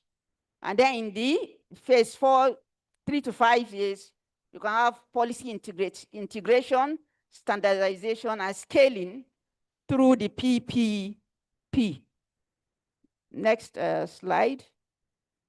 So the capacity building and policy support can be achieved through the technical, vocational, or academic, polytechnic training programs.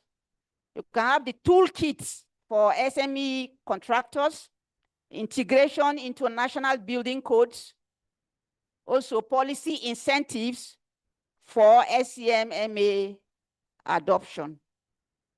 Now, in conclusion, the supplementary cementitious material or modified aggregate, modified precast is feasible and cost effective.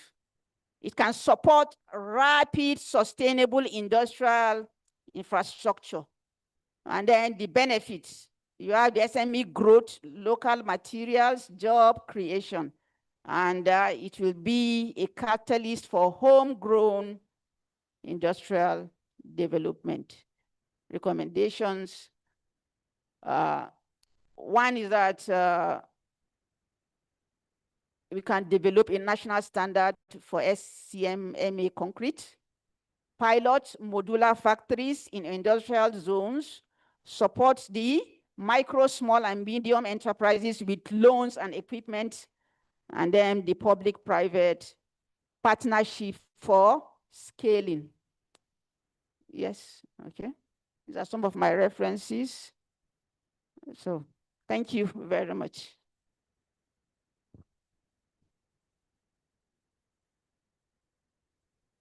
Thank you, Engineer Bilikisu.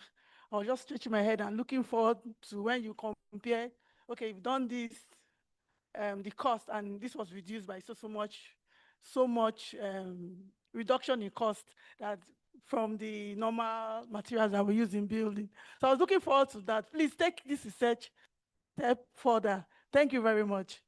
Please, any question for her? 1, 2, 3, 4, 5. Okay, we have 10 minutes. 6. We have 10 minutes for our questions, so we should be fast. Number 1. Sorry, I'm going to ask you a little question from the agricultural point of view. Thank you that you are trying to make us to go into waste to wealth, right? Is good. But the first question I need to ask you, the 2 materials that you introduced to your aggregate, was it pyrolysis that you did, or did you do complete ashing? Was it pyrolysis that you did on the product before using it, or was it complete ashing? Because it's going to affect the, because when you're going to do your water resistant test on this, your concrete, it's going to affect it depending on what you did. Number 1, because that's what I want to now observe. Number 2, can you please go back to your references? Please. No, please. Your references are old. It's very old, like the one I saw, 2014. So please update your references. Thank you very much.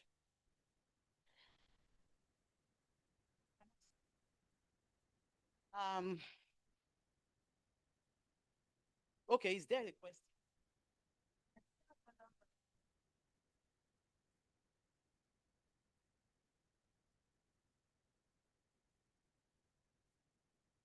Okay, ma. This work is a synthesis of other works.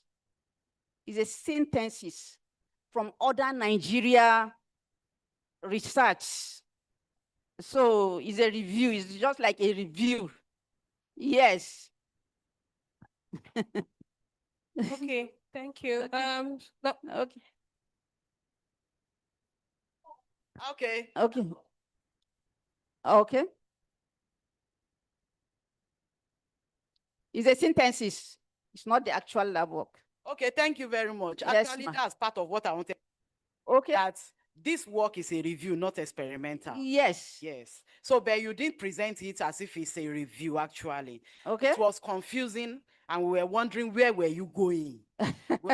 So, please, I want to make this comment for all the presenters, not for you alone. When you are presenting, it's good you, after the title, you show us an outline of your presentation so that we know where you are going. We'll be able to see the list of all the contents of your presentation. So then I also observed that you add abbreviations in your work without defining them first. These SCMs, MAS, you have already put them first. It was when you now got to the real work that you now define them. So please, you define wherever you are mentioning it first. Okay. You define it before you put it in brackets. Okay, ma'am. So then I also observed that your scope was not what the research work entails. It was not what you wrote as a scope. Then your table 2, you were talking about the mechanical and durability performance of some previous works, not your own work. Yes. And you didn't put the source. You are supposed to put the source, cite where you got it from. I thought in they're table there. 2, no, it's not there. It's not there. Please. Oh. Then the last one is that I will throw it to you as a question so that I will know what I can judge you for technical originality and innovation. What is your contribution to knowledge from this work? What has nobody done that you are doing? What do you want to tell us you have achieved through this work? Please, in just one sentence. Okay. Other researchers have done their work on this individual, granite shale, laterite, whatever, the modified aggregates, and then the supplementary cementitious materials. They checked their strengths and then other parameters. So what I did was to synthesize from their work in order to bring together something that the manufacturing industry can utilize.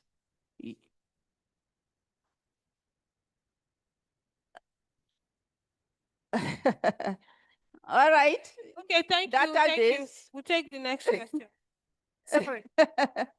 Thank you. Yes. I want the people manufacturing to know that, okay, there are cheaper, greener, whatsoever they can use. Okay. Sorry, in addition to make your work perfect. Okay. I know most people that presented. When you are in as much as we are talking about revitalization of manufacturing industry. Okay. After all this presentation, I know what you are saying is you have to tell us the people that will benefit more on this. Which of the industry, which factory? Because different factory has different processes and different materials they use and different. So when you finish, you now say area, people that will benefit more from whatever you are saying. Okay. Thank you. You didn't notice I said small and medium scale enterprises, agro-processing units. Yes, there are so many, even all the manufacturing. We are trying to put together precast units. Instead of using maybe 100% cement, you use 80% cement and do the same thing.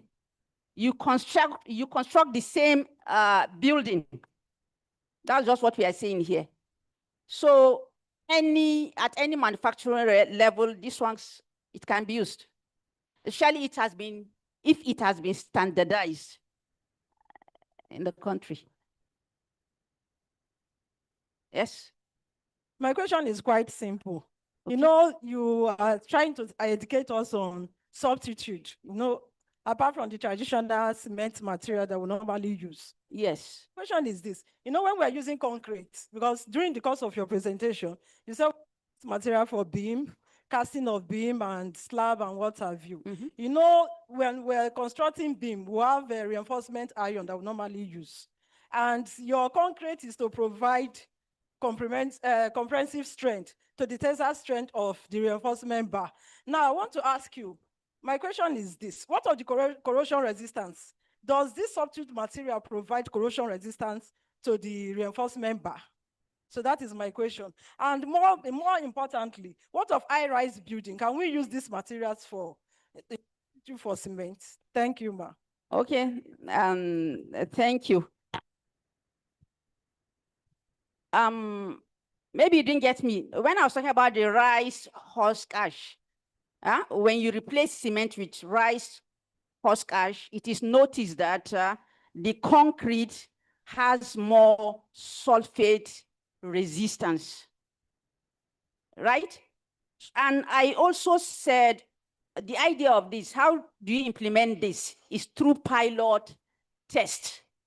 Now, from these researches, we synthesize, and then through the pilot test, you're able to know the best substitution you can do to this country, in the concrete, to get the best result. You get me? All right, thank you. So we'll take one last question because of time. Okay. Yeah, thank you for your presentation. I'm Engineer Nike Akiride, and I'm a structural engineer. So this affects, I have so much interest in what you're saying. Yeah, when you say partial replacements with rice husk, gives you 20%, I mean, it gives you 20 Newton. 15%. Kilonewton per mm strength. At what age? Newton at 28 days. You didn't mention that. If we are giving 20 at 28 days, to us as a structural person, we have a limitation to the usage of that. Because our minimum FCU, which is a strength for concrete, is 20. And you know, we give concrete strength for our designs. There are some that are 25, some are 30. So that shows that you must or need to tell us the limitation of this experiment. That's a limitation. Now, secondly, what's the sustainability of this? The materials are locally sourced, but most of these materials are not readily available all over the regions in Nigeria. So which of the regions is it more sustainable to use this? So we need that also. Then also in adaptability of this experiment, what gradation? For cement, if you have 1:4 ratio, you are thinking of coming to 20 Newton per mm. If you have 1.5:3, which is what engineers adopt now to have at 25, we do not have a gradation of that usage on the site or the construction site. So all these things makes the presentation to lack validity for adaptability. Please, thank you. All right. I've explained that the strength is at 28 days, just like you said. And then we have different mixed design. 1:2:4, 1:3:6.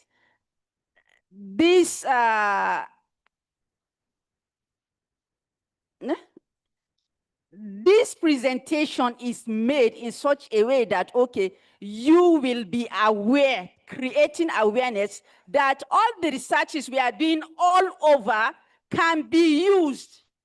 So we should have a pilot program where these tests can go on, right? I said there is the implementation roadmaps in phases. So if you adopt this, maybe from in phase 1, you do the pilot test. And then besides, I've said this, supplementary cementitious materials and modified aggregates are available all over the country. Only that in some regions, you have more of that. Like like the laterite, you have it in the middle belt, and in the northern Nigeria, more. The granite shale ash, you have it also in the north, and some parts of the south. I've said that. Maybe you didn't listen. I've said that. There are some areas where these things are more abundant than others. So it depends on you. If you can pick it up, try to implement it, and then we'll see the result. Thank you so much, engineer. So we have just one last person. Please, try as much as possible to make it brief. Okay. Good afternoon, House. Okay. Thank you, presenter. Thank you, ma'am. In addition to what the last speaker said, it's just one thing, apart from what she said. You actually told us about the presentation is talking about the SMEs and the medium industries for this concrete you are talking about. I understand, but what about the lifespan of this concrete? So that when we are designing for this medium scale or small scale, we'll be able to know that, okay, this is durability and this is where the lifespan of this dead load of the concrete will be. Thank you. Okay. Yeah. Please. Thank you, ma'am. That is why, like I said before, I suggested in the first phase,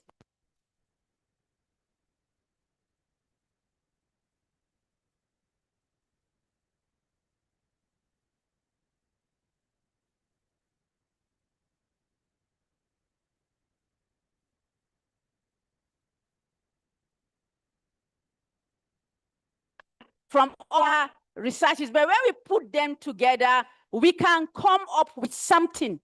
There should be a pilot test for all these things. We look at all the parameters and make sure that before standardizing, that's just it.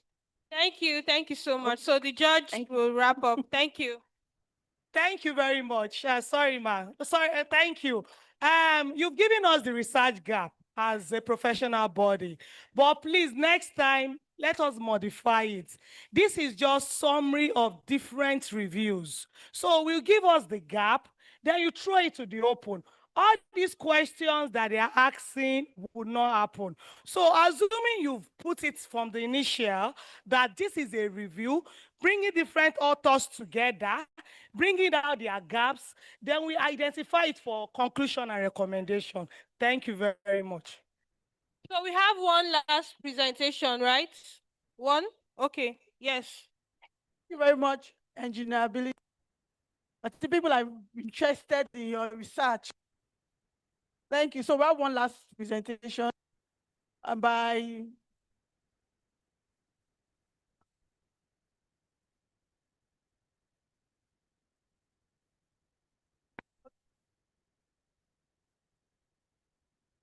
Dan Arod Peace on artificial intelligence and the future of manufacturing in Nigeria. Okay, Peace, you have the floor.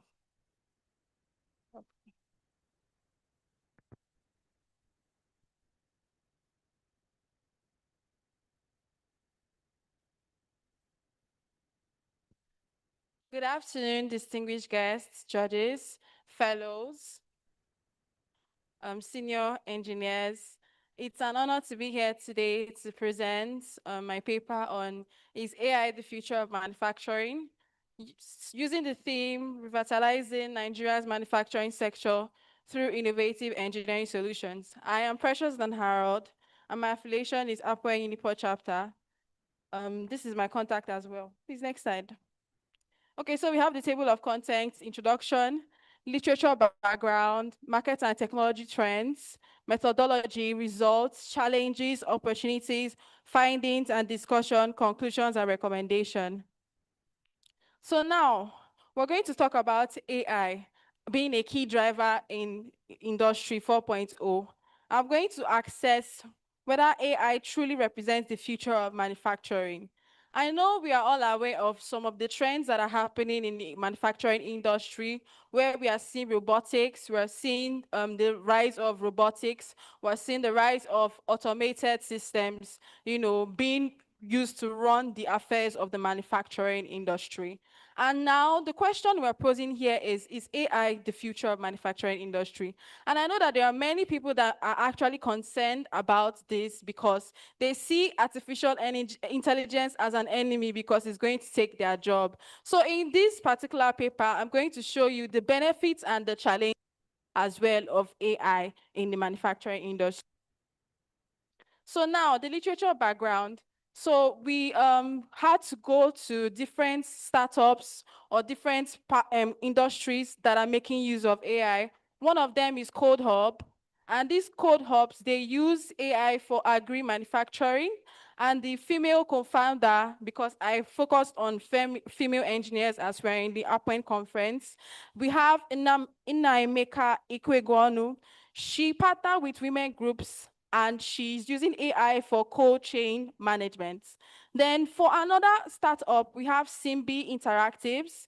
So this particular person, Oyindamola Honey, is using AI as a learning simulation for students.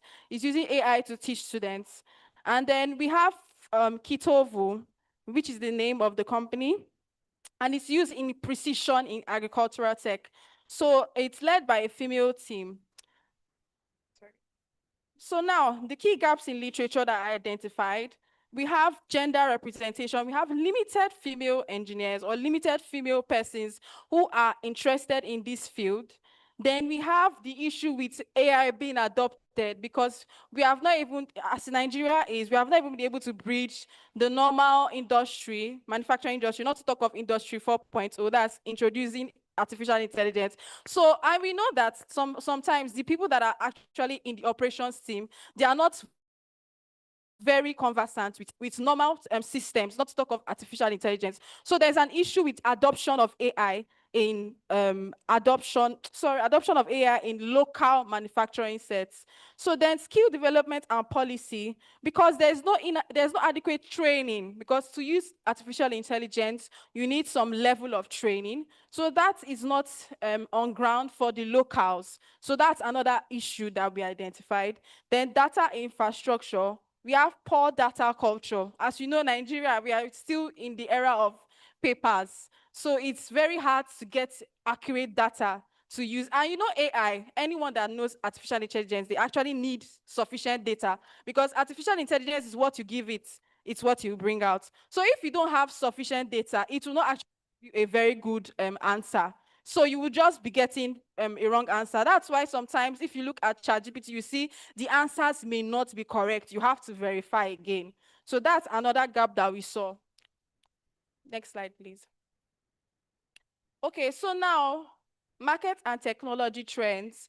So, okay, there's supposed to be a picture here, but never mind. So right now in AI manufacturing, it's projected to be 30 billion USD by 2030.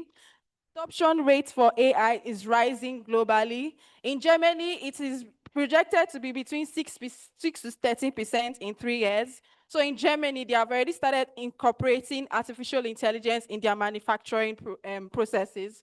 Then emerging tech, like I explained before, the use of robotics, I've already been seeing. I don't know if you've seen some videos, and I even know that sometimes any video you see that it looks too good to be true, you'll be like, it's AI, this video is not real, it's AI. So I know that there are emerging technologies in robots, edge AI, unexplainable AI. Then there is strong push for reshoring and intelligent automation. So we know that we have some outdated automation. So there's strong push for new ones that can incorporate AI. So methodology I use for this particular paper is literature review and trend analysis, as I stated before. Sources are academic journals, industry reports, case studies. As I used Kitovu, those female-led female-led co-founders. And then the scope is AI in production, design, operations, logistics, workforce, and policy. The analysis is the benefits and then the challenges of AI, the short-term and the long-term impacts. So from my findings, I had to go down to a home, which is Nigeria. And then I discovered that it's nascent, like it's really mid, but it's growing, with female engineers contributing to early stage deployment, which is a good thing. And then women engineers are central because we are the free thinkers, actually. If you notice, in the manufacturing industry, we are the one that is coming up with solutions. So it's a good one for my findings. Women engineers are actually pushing AI in the manufacturing industry. As we can see with the theme of our conference, which is innovative engineering solutions, revitalizing. So we can see that this is actually true. Then policy roles and leadership by women have risen significantly, influencing inclusive and sustainable tech policy. So I've also discovered that women in leadership roles are actually pushing for this, for AI in manufacturing industry. Then AI-enabled solutions developed or co-led by women contribute to 35% of national clean tech projects, which is a good thing, but we can actually do better. So now also, we've also seen that there's reduction of 5 million tons of CO2 annually, improved quality of life in underserved regions. So the table here, we are seeing the application of AI, the adoption rates, and the description. So for predictive maintenance, that is, you don't actually need to be there or to wait for the machine or whatever to break down. It will tell you when it's when it's likely to break down or when it's likely to shut down. So the adoption rate is 18%. I think I know this from, because I'm a process engineer. There are some new process equipment that I can actually tell you when the flow line is going to be down in some few years. Reduces machine downtime, smart robotics, 7%, used mainly in automotive and FMCG sectors. AI-driven quality control, adoption rate is 11%. Machine learning algorithms is 15%. Digital twins is 5%. So now to the challenges and opportunities. For challenges, like I have stated before, low AI awareness for SMEs, those are the small-scale manufacturers, limited gender-targeted AI policy support, that is limited funding for women that are going into AI, funding challenges for female-led AI startups as well. But the opportunities are endless. There are AI upskilling projects for female engineers, like Need Staff Female Tech Founders Program, Smart Factory Investment via AFCFTA incentives, public and private partnerships with female-led innovation hub. So here is the estimated emissions reduction from use of AI in Nigerian factories. We are using McKinsey as a scope or our case study. And we are seeing here with AI, it's a massive 1.2 million ton, as against without AI, which is 1.8 million ton. So my findings from this research is that AI adoption often causes short-term productivity dips. Then long-term benefits outweighs risk with proper planning. Like I said, AI is what you give it, right? It's like a child. It's what you teach the child, is what you tell the child that it will grow into. So we've seen that the benefit is we need to actually plan to harness these benefits. If you don't plan, it can actually bring a disaster because you are giving it a wrong information. But if you properly plan, it will actually be a good thing. Then success requires reskilling programs because you are learning every day. I don't know if you have heard of the information of the likes of Google, Meta. They are actually looking for AI experts, and they are actually paying them a huge sum of money because they know that that is where the world is going to. So it needs constant upskilling. It needs constant learning. Then industry evidence shows AI is strategic necessity, not optional. As you can see, we are already in the age of digitization, and it's up to you to actually align yourself with AI by upscaling yourself. Conclusions and recommendation. AI is the backbone of the future of manufacturing. Recommendations include invest in scale digital infrastructure in your home with your kids. You can introduce AI to them. Develop human AI collaboration models. This is very good because you are encouraging humans to work with AI because, like I said, it's what you give AI that will come out. Although we are reaching the era where AI is thinking for themselves, which is kind of scary. But we have to be proactive by we designing things that will make AI to always rely on us. Then also implementing reskilling initiatives, bodies like APWEN, we have done so many courses, webinars on AI, which is a good thing. Adopt responsible and transparent AI framework. Thanks for listening. Thank you.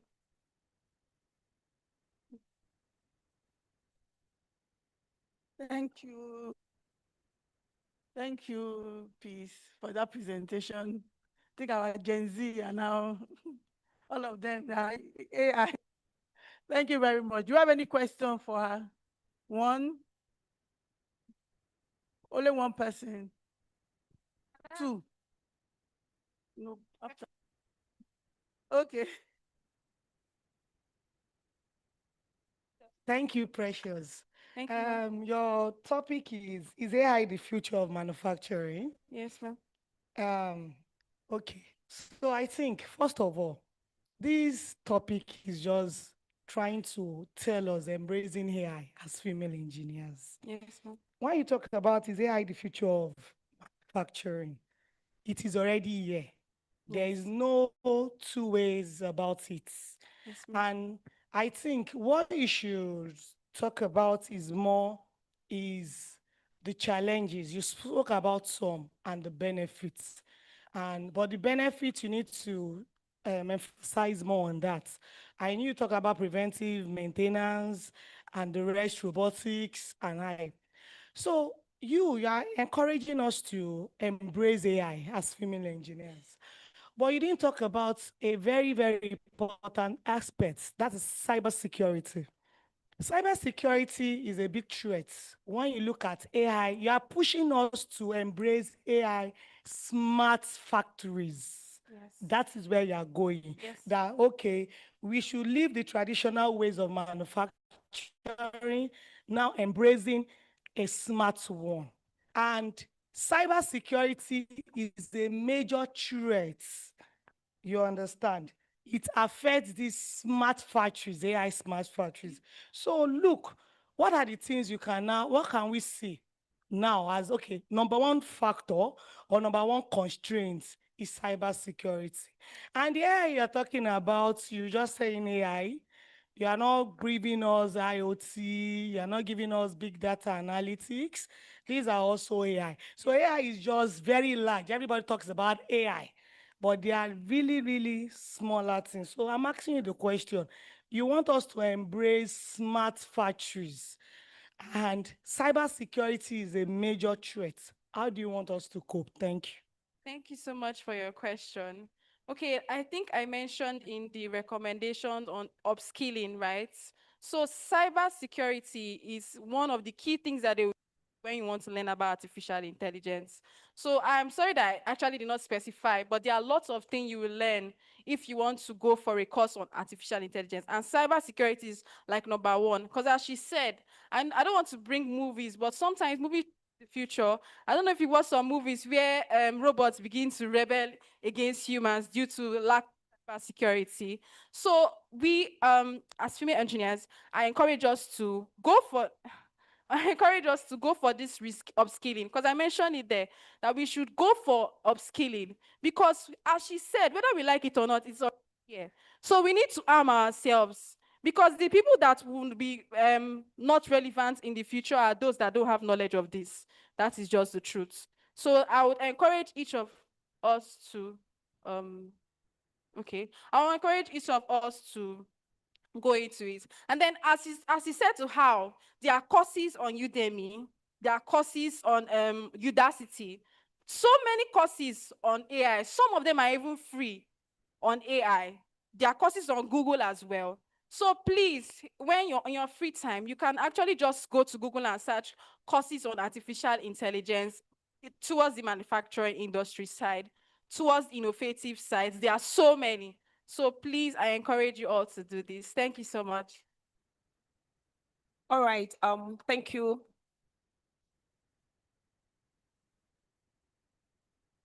All right. Thank you, Precious, for that wonderful presentation and for throwing more light to the reality we are in, presently. I just want to draw my question from your last note, as a mother, like introducing AI to our children and all that. Okay, can you throw more light in the area of, that introduction? Thank you so much. I was actually waiting for this question. Wow, more hands are coming up. Okay, I was actually waiting for this question because it's very important. You can see that the kids of these days, they grasp things very fast. And if you actually teach them, they can actually teach you back. It's like one two-way thing. So now there are summer schools. I know summer is actually over, but there are lessons that they actually, or camps, let me put it that way, that they actually teach young children AI. I mean, in my hometown, I see the banners around. So you can look for one, or you can still go online to see, because there are some that you don't actually need to attend physically. They can attend online.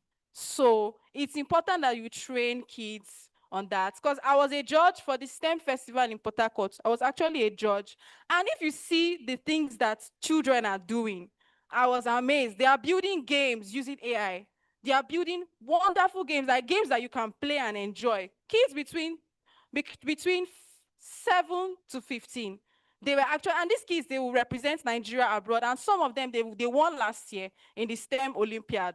So those are the kind of things you can introduce. I know one of them here, I don't know if she's here, Engineer Hilda, her son is actually one of the Olympiads. He traveled last year to, I don't know, I can't remember the country, but he represented and they did very well. So those are the kind of things you can look out for your children to push them. You look for the STEM clubs, you look for AI courses, summer boot camps, digitalization. You can just do it. Then, okay, for the, because I know that everyone is saying I'm not relating it to the manufacturing industry. I'm not relating it to the manufacturing industry. So I mentioned robotics in I mentioned predictive maintenance. I mentioned also in agriculture where they are using AI for cold chain management. Those are the things that they are using AI in manufacturing. There are some of them. Okay. there are some of them that are listed. There's actually very many, but these are just the ones that I listed for us that I know that it's something that we can actually try to do. So for the predictive maintenance, the AI will help you to know, okay, something is in so years, this thing may be faulty, get ready. Forecasting, maintenance. Then for the cold chain management, you don't need AI to you don't need to be there presently. You can actually use AI. Then for the I think I talked about robotics. We have seen some videos. It's not actually AI. They're actually videos that people serve like package products. They wrap and they do everything. So that's just the answer I have. Thank you. Okay, thank you very much, Precious, for a very insightful presentation. Like people have said, I also would have expected more, linking the AI to the manufacturing sector. But the question I asked, someone has asked it, but basically, will I say it another way? There's this common saying that says new levels, new devils, right? So I think because we're developing, in the areas of digitalization, and we're using so much artificial intelligence now, I think the more AI we use, the more cyber threats we have, right? So how do you think in the manufacturing sector we can protect ourselves from cyber threats, or how can we minimize it? Because it's not 100%, but how can we minimize it as much as possible? Thank you. Okay, thank you so much for your question, Ma. Number one is proper digitalization or proper protection of your data. So I know sometimes, I'm sorry, in the company I worked, I've seen some of our papers being used as Suya news wrapper, which is actually very dangerous, because if they get a hold of the data, it can be a big thing. I don't know if you watched this movie, How to Kill a Monkey, where he actually designed AI to protect, but because they did not listen to him, AI was used to scam. So if we do ethical hacking, there's something they call ethical hacking, where you employ ethical hackers, because that's what American companies do. When they notice that there is a cyber attack, you have not heard that they've arrested somebody for cyber attack, have you? Because they used to incorporate them into the system so that they will protect. other cyber attacks. So that's what Nigerians can do. There are actually youths that are learning ethical hacking. If they can put these people in the workforce to, protect their cyber security, then I think the manufacturing industry can be a little bit safe.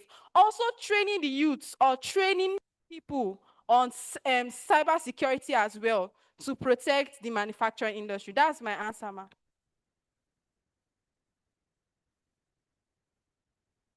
Okay, yes, I asked a question, but I want to give an answer in quotes. Okay, so I remember one time I went on a training on cybersecurity for 2 days.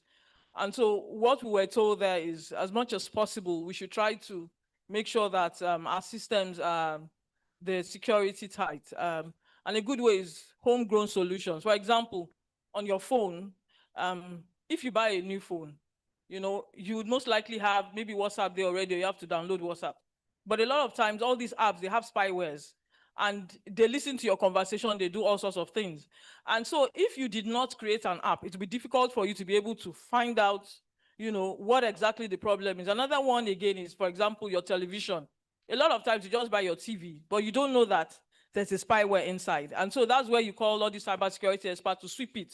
Basically, just like the way they told us to leave the hall the other time, to make sure that, so when you buy something new, for example, maybe a machinery that you want to use in your manufacturing process, you call the cybersecurity experts to look at it, to comb it, to make sure that it is free of spyware and all that. So those are the ways in which they can, number one, maybe, but I know it's not in this case, maybe steal your technology, or also monitor so many things, listen, maybe in the case of the phone conversation. So I think the earlier we grow homegrown solutions, so when there's a problem with a homegrown solution, you are able to, address it. But for example, if an app was created maybe somewhere in China, it's easier for them because they created the app. But if you created it here with our local people, or will I say local technology, like someone said, you know that, oh, this person created it, what are the things, what are the algorithms, and you are able to protect it. Thank you so much. Thank you, Engineer Anthony. Last question. Thank you. Thank you. Good afternoon, everyone. Mine is not to, I'm not asking question. I just want to appreciate you. Because right from when you were a collegiate, I don't think you have missed any APWEN. Yes, she's always here. She's always making presentation. Thank you for that. Then your topic here, artificial intelligence and the future of manufacturing in Nigeria. What your focus was just on the 3 female AI startup, right? So it would have been good if you just mentioned a case study instead of generalizing it, because that was what you focused. It's a good job and you presented it well. Thank you. Thank you so much, ma'am. Thank you. That's the last. Okay, so before we move to the next thing, I just want to take a comment from Engineer Miriam Abubakar. Yes. So please, Precious, thank you for your time. You can have your seat. Thank you. Yes, so ma'am, briefly. Okay, thank you so much, Doctor. Good afternoon, all. I'm here again, Engineer Miriam Abubakar from Zaria. Please, I want the House to understand that when you come for a conference and you write a paper, your presentation is not to attack anybody, and your presentation is not for everybody to like it. But why you are here is for you now to gather all the contributions, to get all information, some of the information that you might not even understand when you are writing the paper, so that when you go home, you make it perfect for a journal paper. Some people are not happy and they are talking because maybe you are a civil engineer or chemical engineer, somebody is doing presentation, you'll be attacking. No. That is why the person is here. After the presentation, that is why we say contributions, questions, and comments. All these things is to make the paper better. So please, I want to beg us. And then maybe when we are doing the presentation, even though I am not a chemical engineer, a civil engineer, I might learn something from that. We should not be making noise because this person is presenting is like what the small girls are presenting. Do we know anything AI? When they do anything in our phone, some will be asking the children, please, I couldn't do this in my phone. What happened? Because when we are doing the same thing as they are doing now. Thank you so much, Doctor. Engineer Thank you, everyone. Thank you, engineer. Thank you, everyone. Thank you for your time. So we're coming to the end of this session. But before we take our leave, engineer and make a presentation to all the presenters.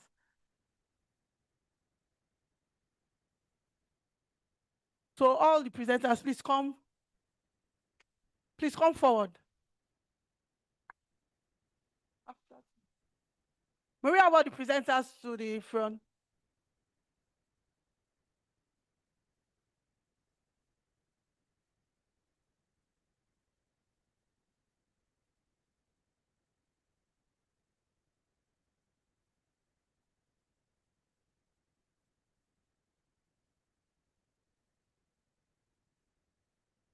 We have a APWEN that wants to make a contribution. So let's allow him. Sorry, engineer. Sorry, I'm sorry.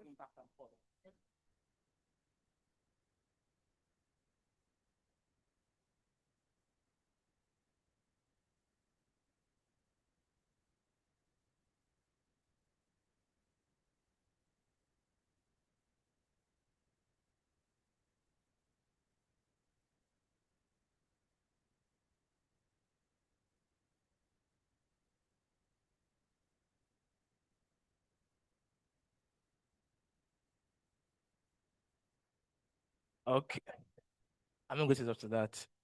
Sir, and she said something about spywares on your phone. There's a home solution, like you said. Whenever you buy a phone and you see apps on them, delete them first, then re-download them. That is a home solution to removing spyware. Whenever you buy, mostly UK used, they come with apps like WhatsApp and the rest. Delete them first, then reinstall them. Thank you. Thank you. So we've come to the end of this session. Engineer, please.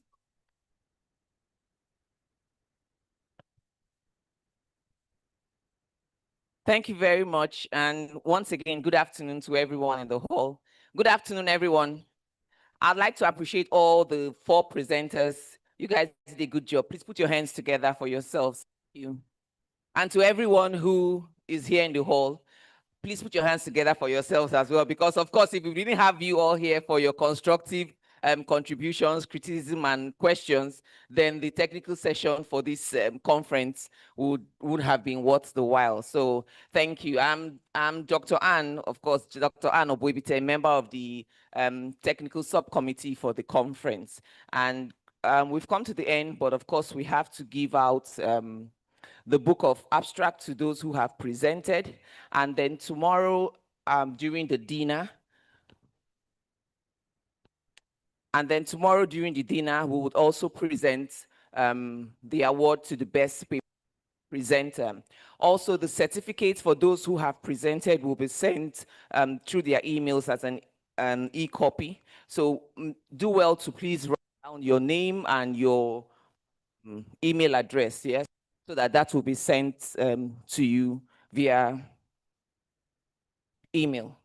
So we'd like to start with the very first presenter, and immediately after the presentation, please we'll stand together for a group photograph. Please permit me to also appreciate, please can you help me, please, appreciate our judges. Our judges. You people almost wanted to kill these people that were presented, questions upon questions. And of course, members of the communicate group, the rapporteurs, please put your hands together, headed by our own prof. Thank you very much for all you do. Thank you for adding substance to the technical session for this conference. I would also like to make a contribution, in all that we have said. When we go for technical paper contribution presentation, one thing that is key is your way of appearance. You do not just dress anyhow to come and make a presentations. And so APWEN conference should not be brought down. The standard should not be brought down. Ideally, if you come dressed how you would actually be sent back, you will not be allowed to present. So please, let not belittle our own. We can't do this in SP or in any other conferences. So it's just a take-home point so that next year, by the grace of God, God keeping us alive, 2026, everyone who is coming to present, please let us be very corporate and formal. Know that you're coming to actually face people and present your paper, present your ideas, get their contributions, just like our immediate past assistant technical secretary said, get their feedbacks and make your work a whole lot better. Thank you. So our first presenter.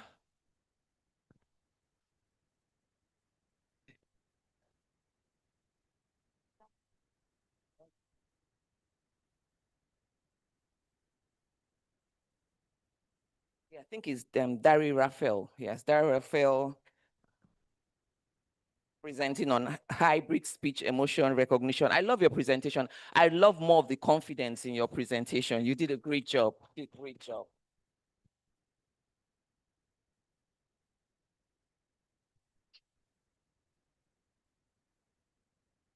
Thank you. Thank you. Our second presenter. Izadu. Yeah? Okay, please. Engineering Resilience Solutions for Agro-Industrial. Are you an agri engineer? Oh, okay. Well, great job. Thank you. Thank you. It's not. Tell me about it. It's not easy at all. Our third presenter, Engineer Danjuma. Yeah, okay, yes.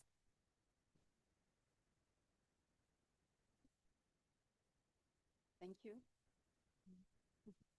So I'm sure based on all the recommendations from your review work, you'll probably take one or two things. And the very last presenter, where's my baby girl? Precious.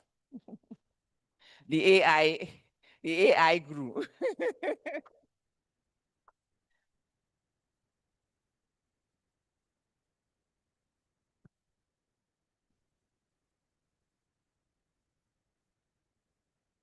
Thank you. So please, like I said earlier, you'd have to put down your names and then your certificate sent via email.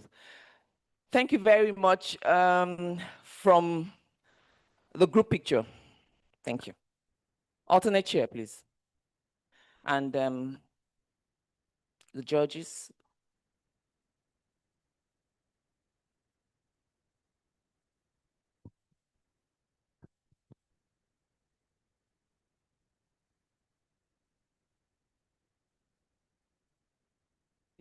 Should they take first?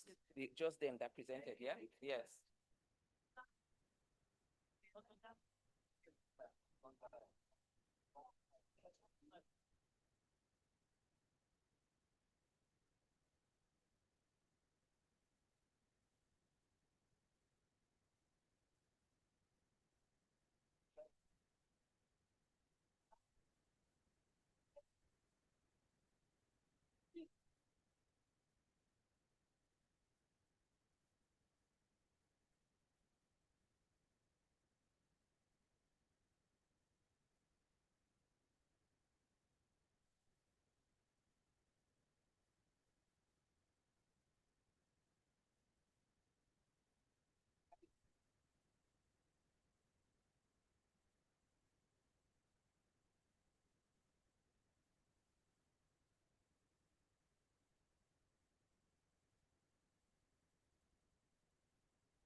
It's been a wonderful moment today, and you will agree with me that. Please, please, please, please, please. We are not done yet, please. Thank you. Okay. Yeah.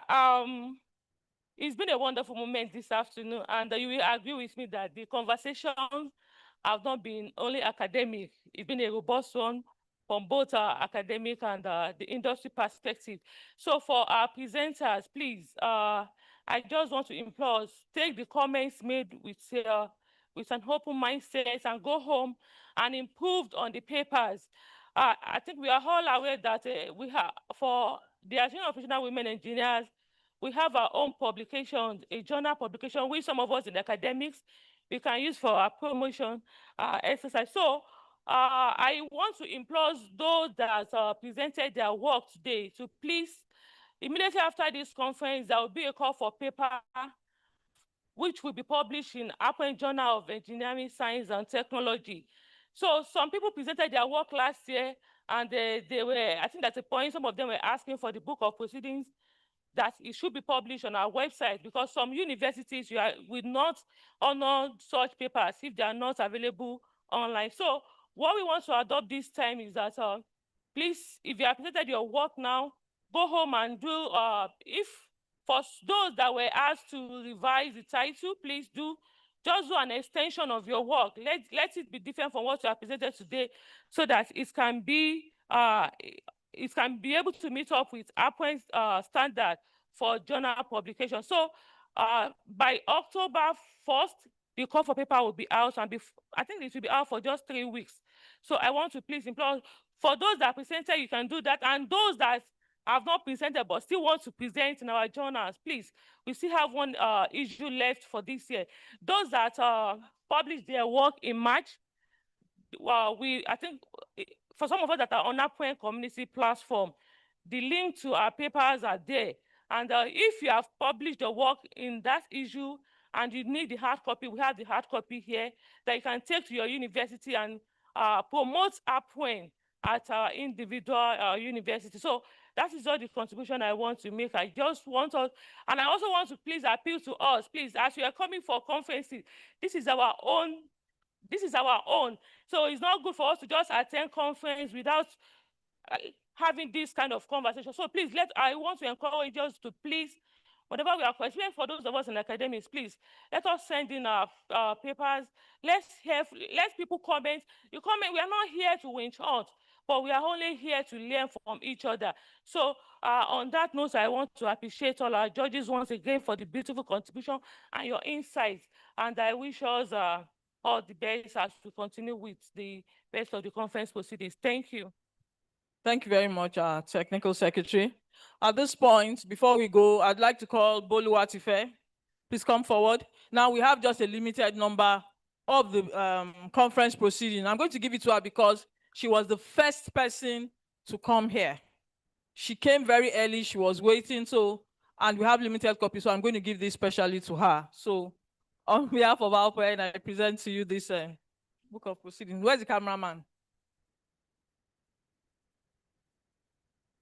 Congratulations once again. Thank you very much. So like we've been told, the award will be given during the dinner.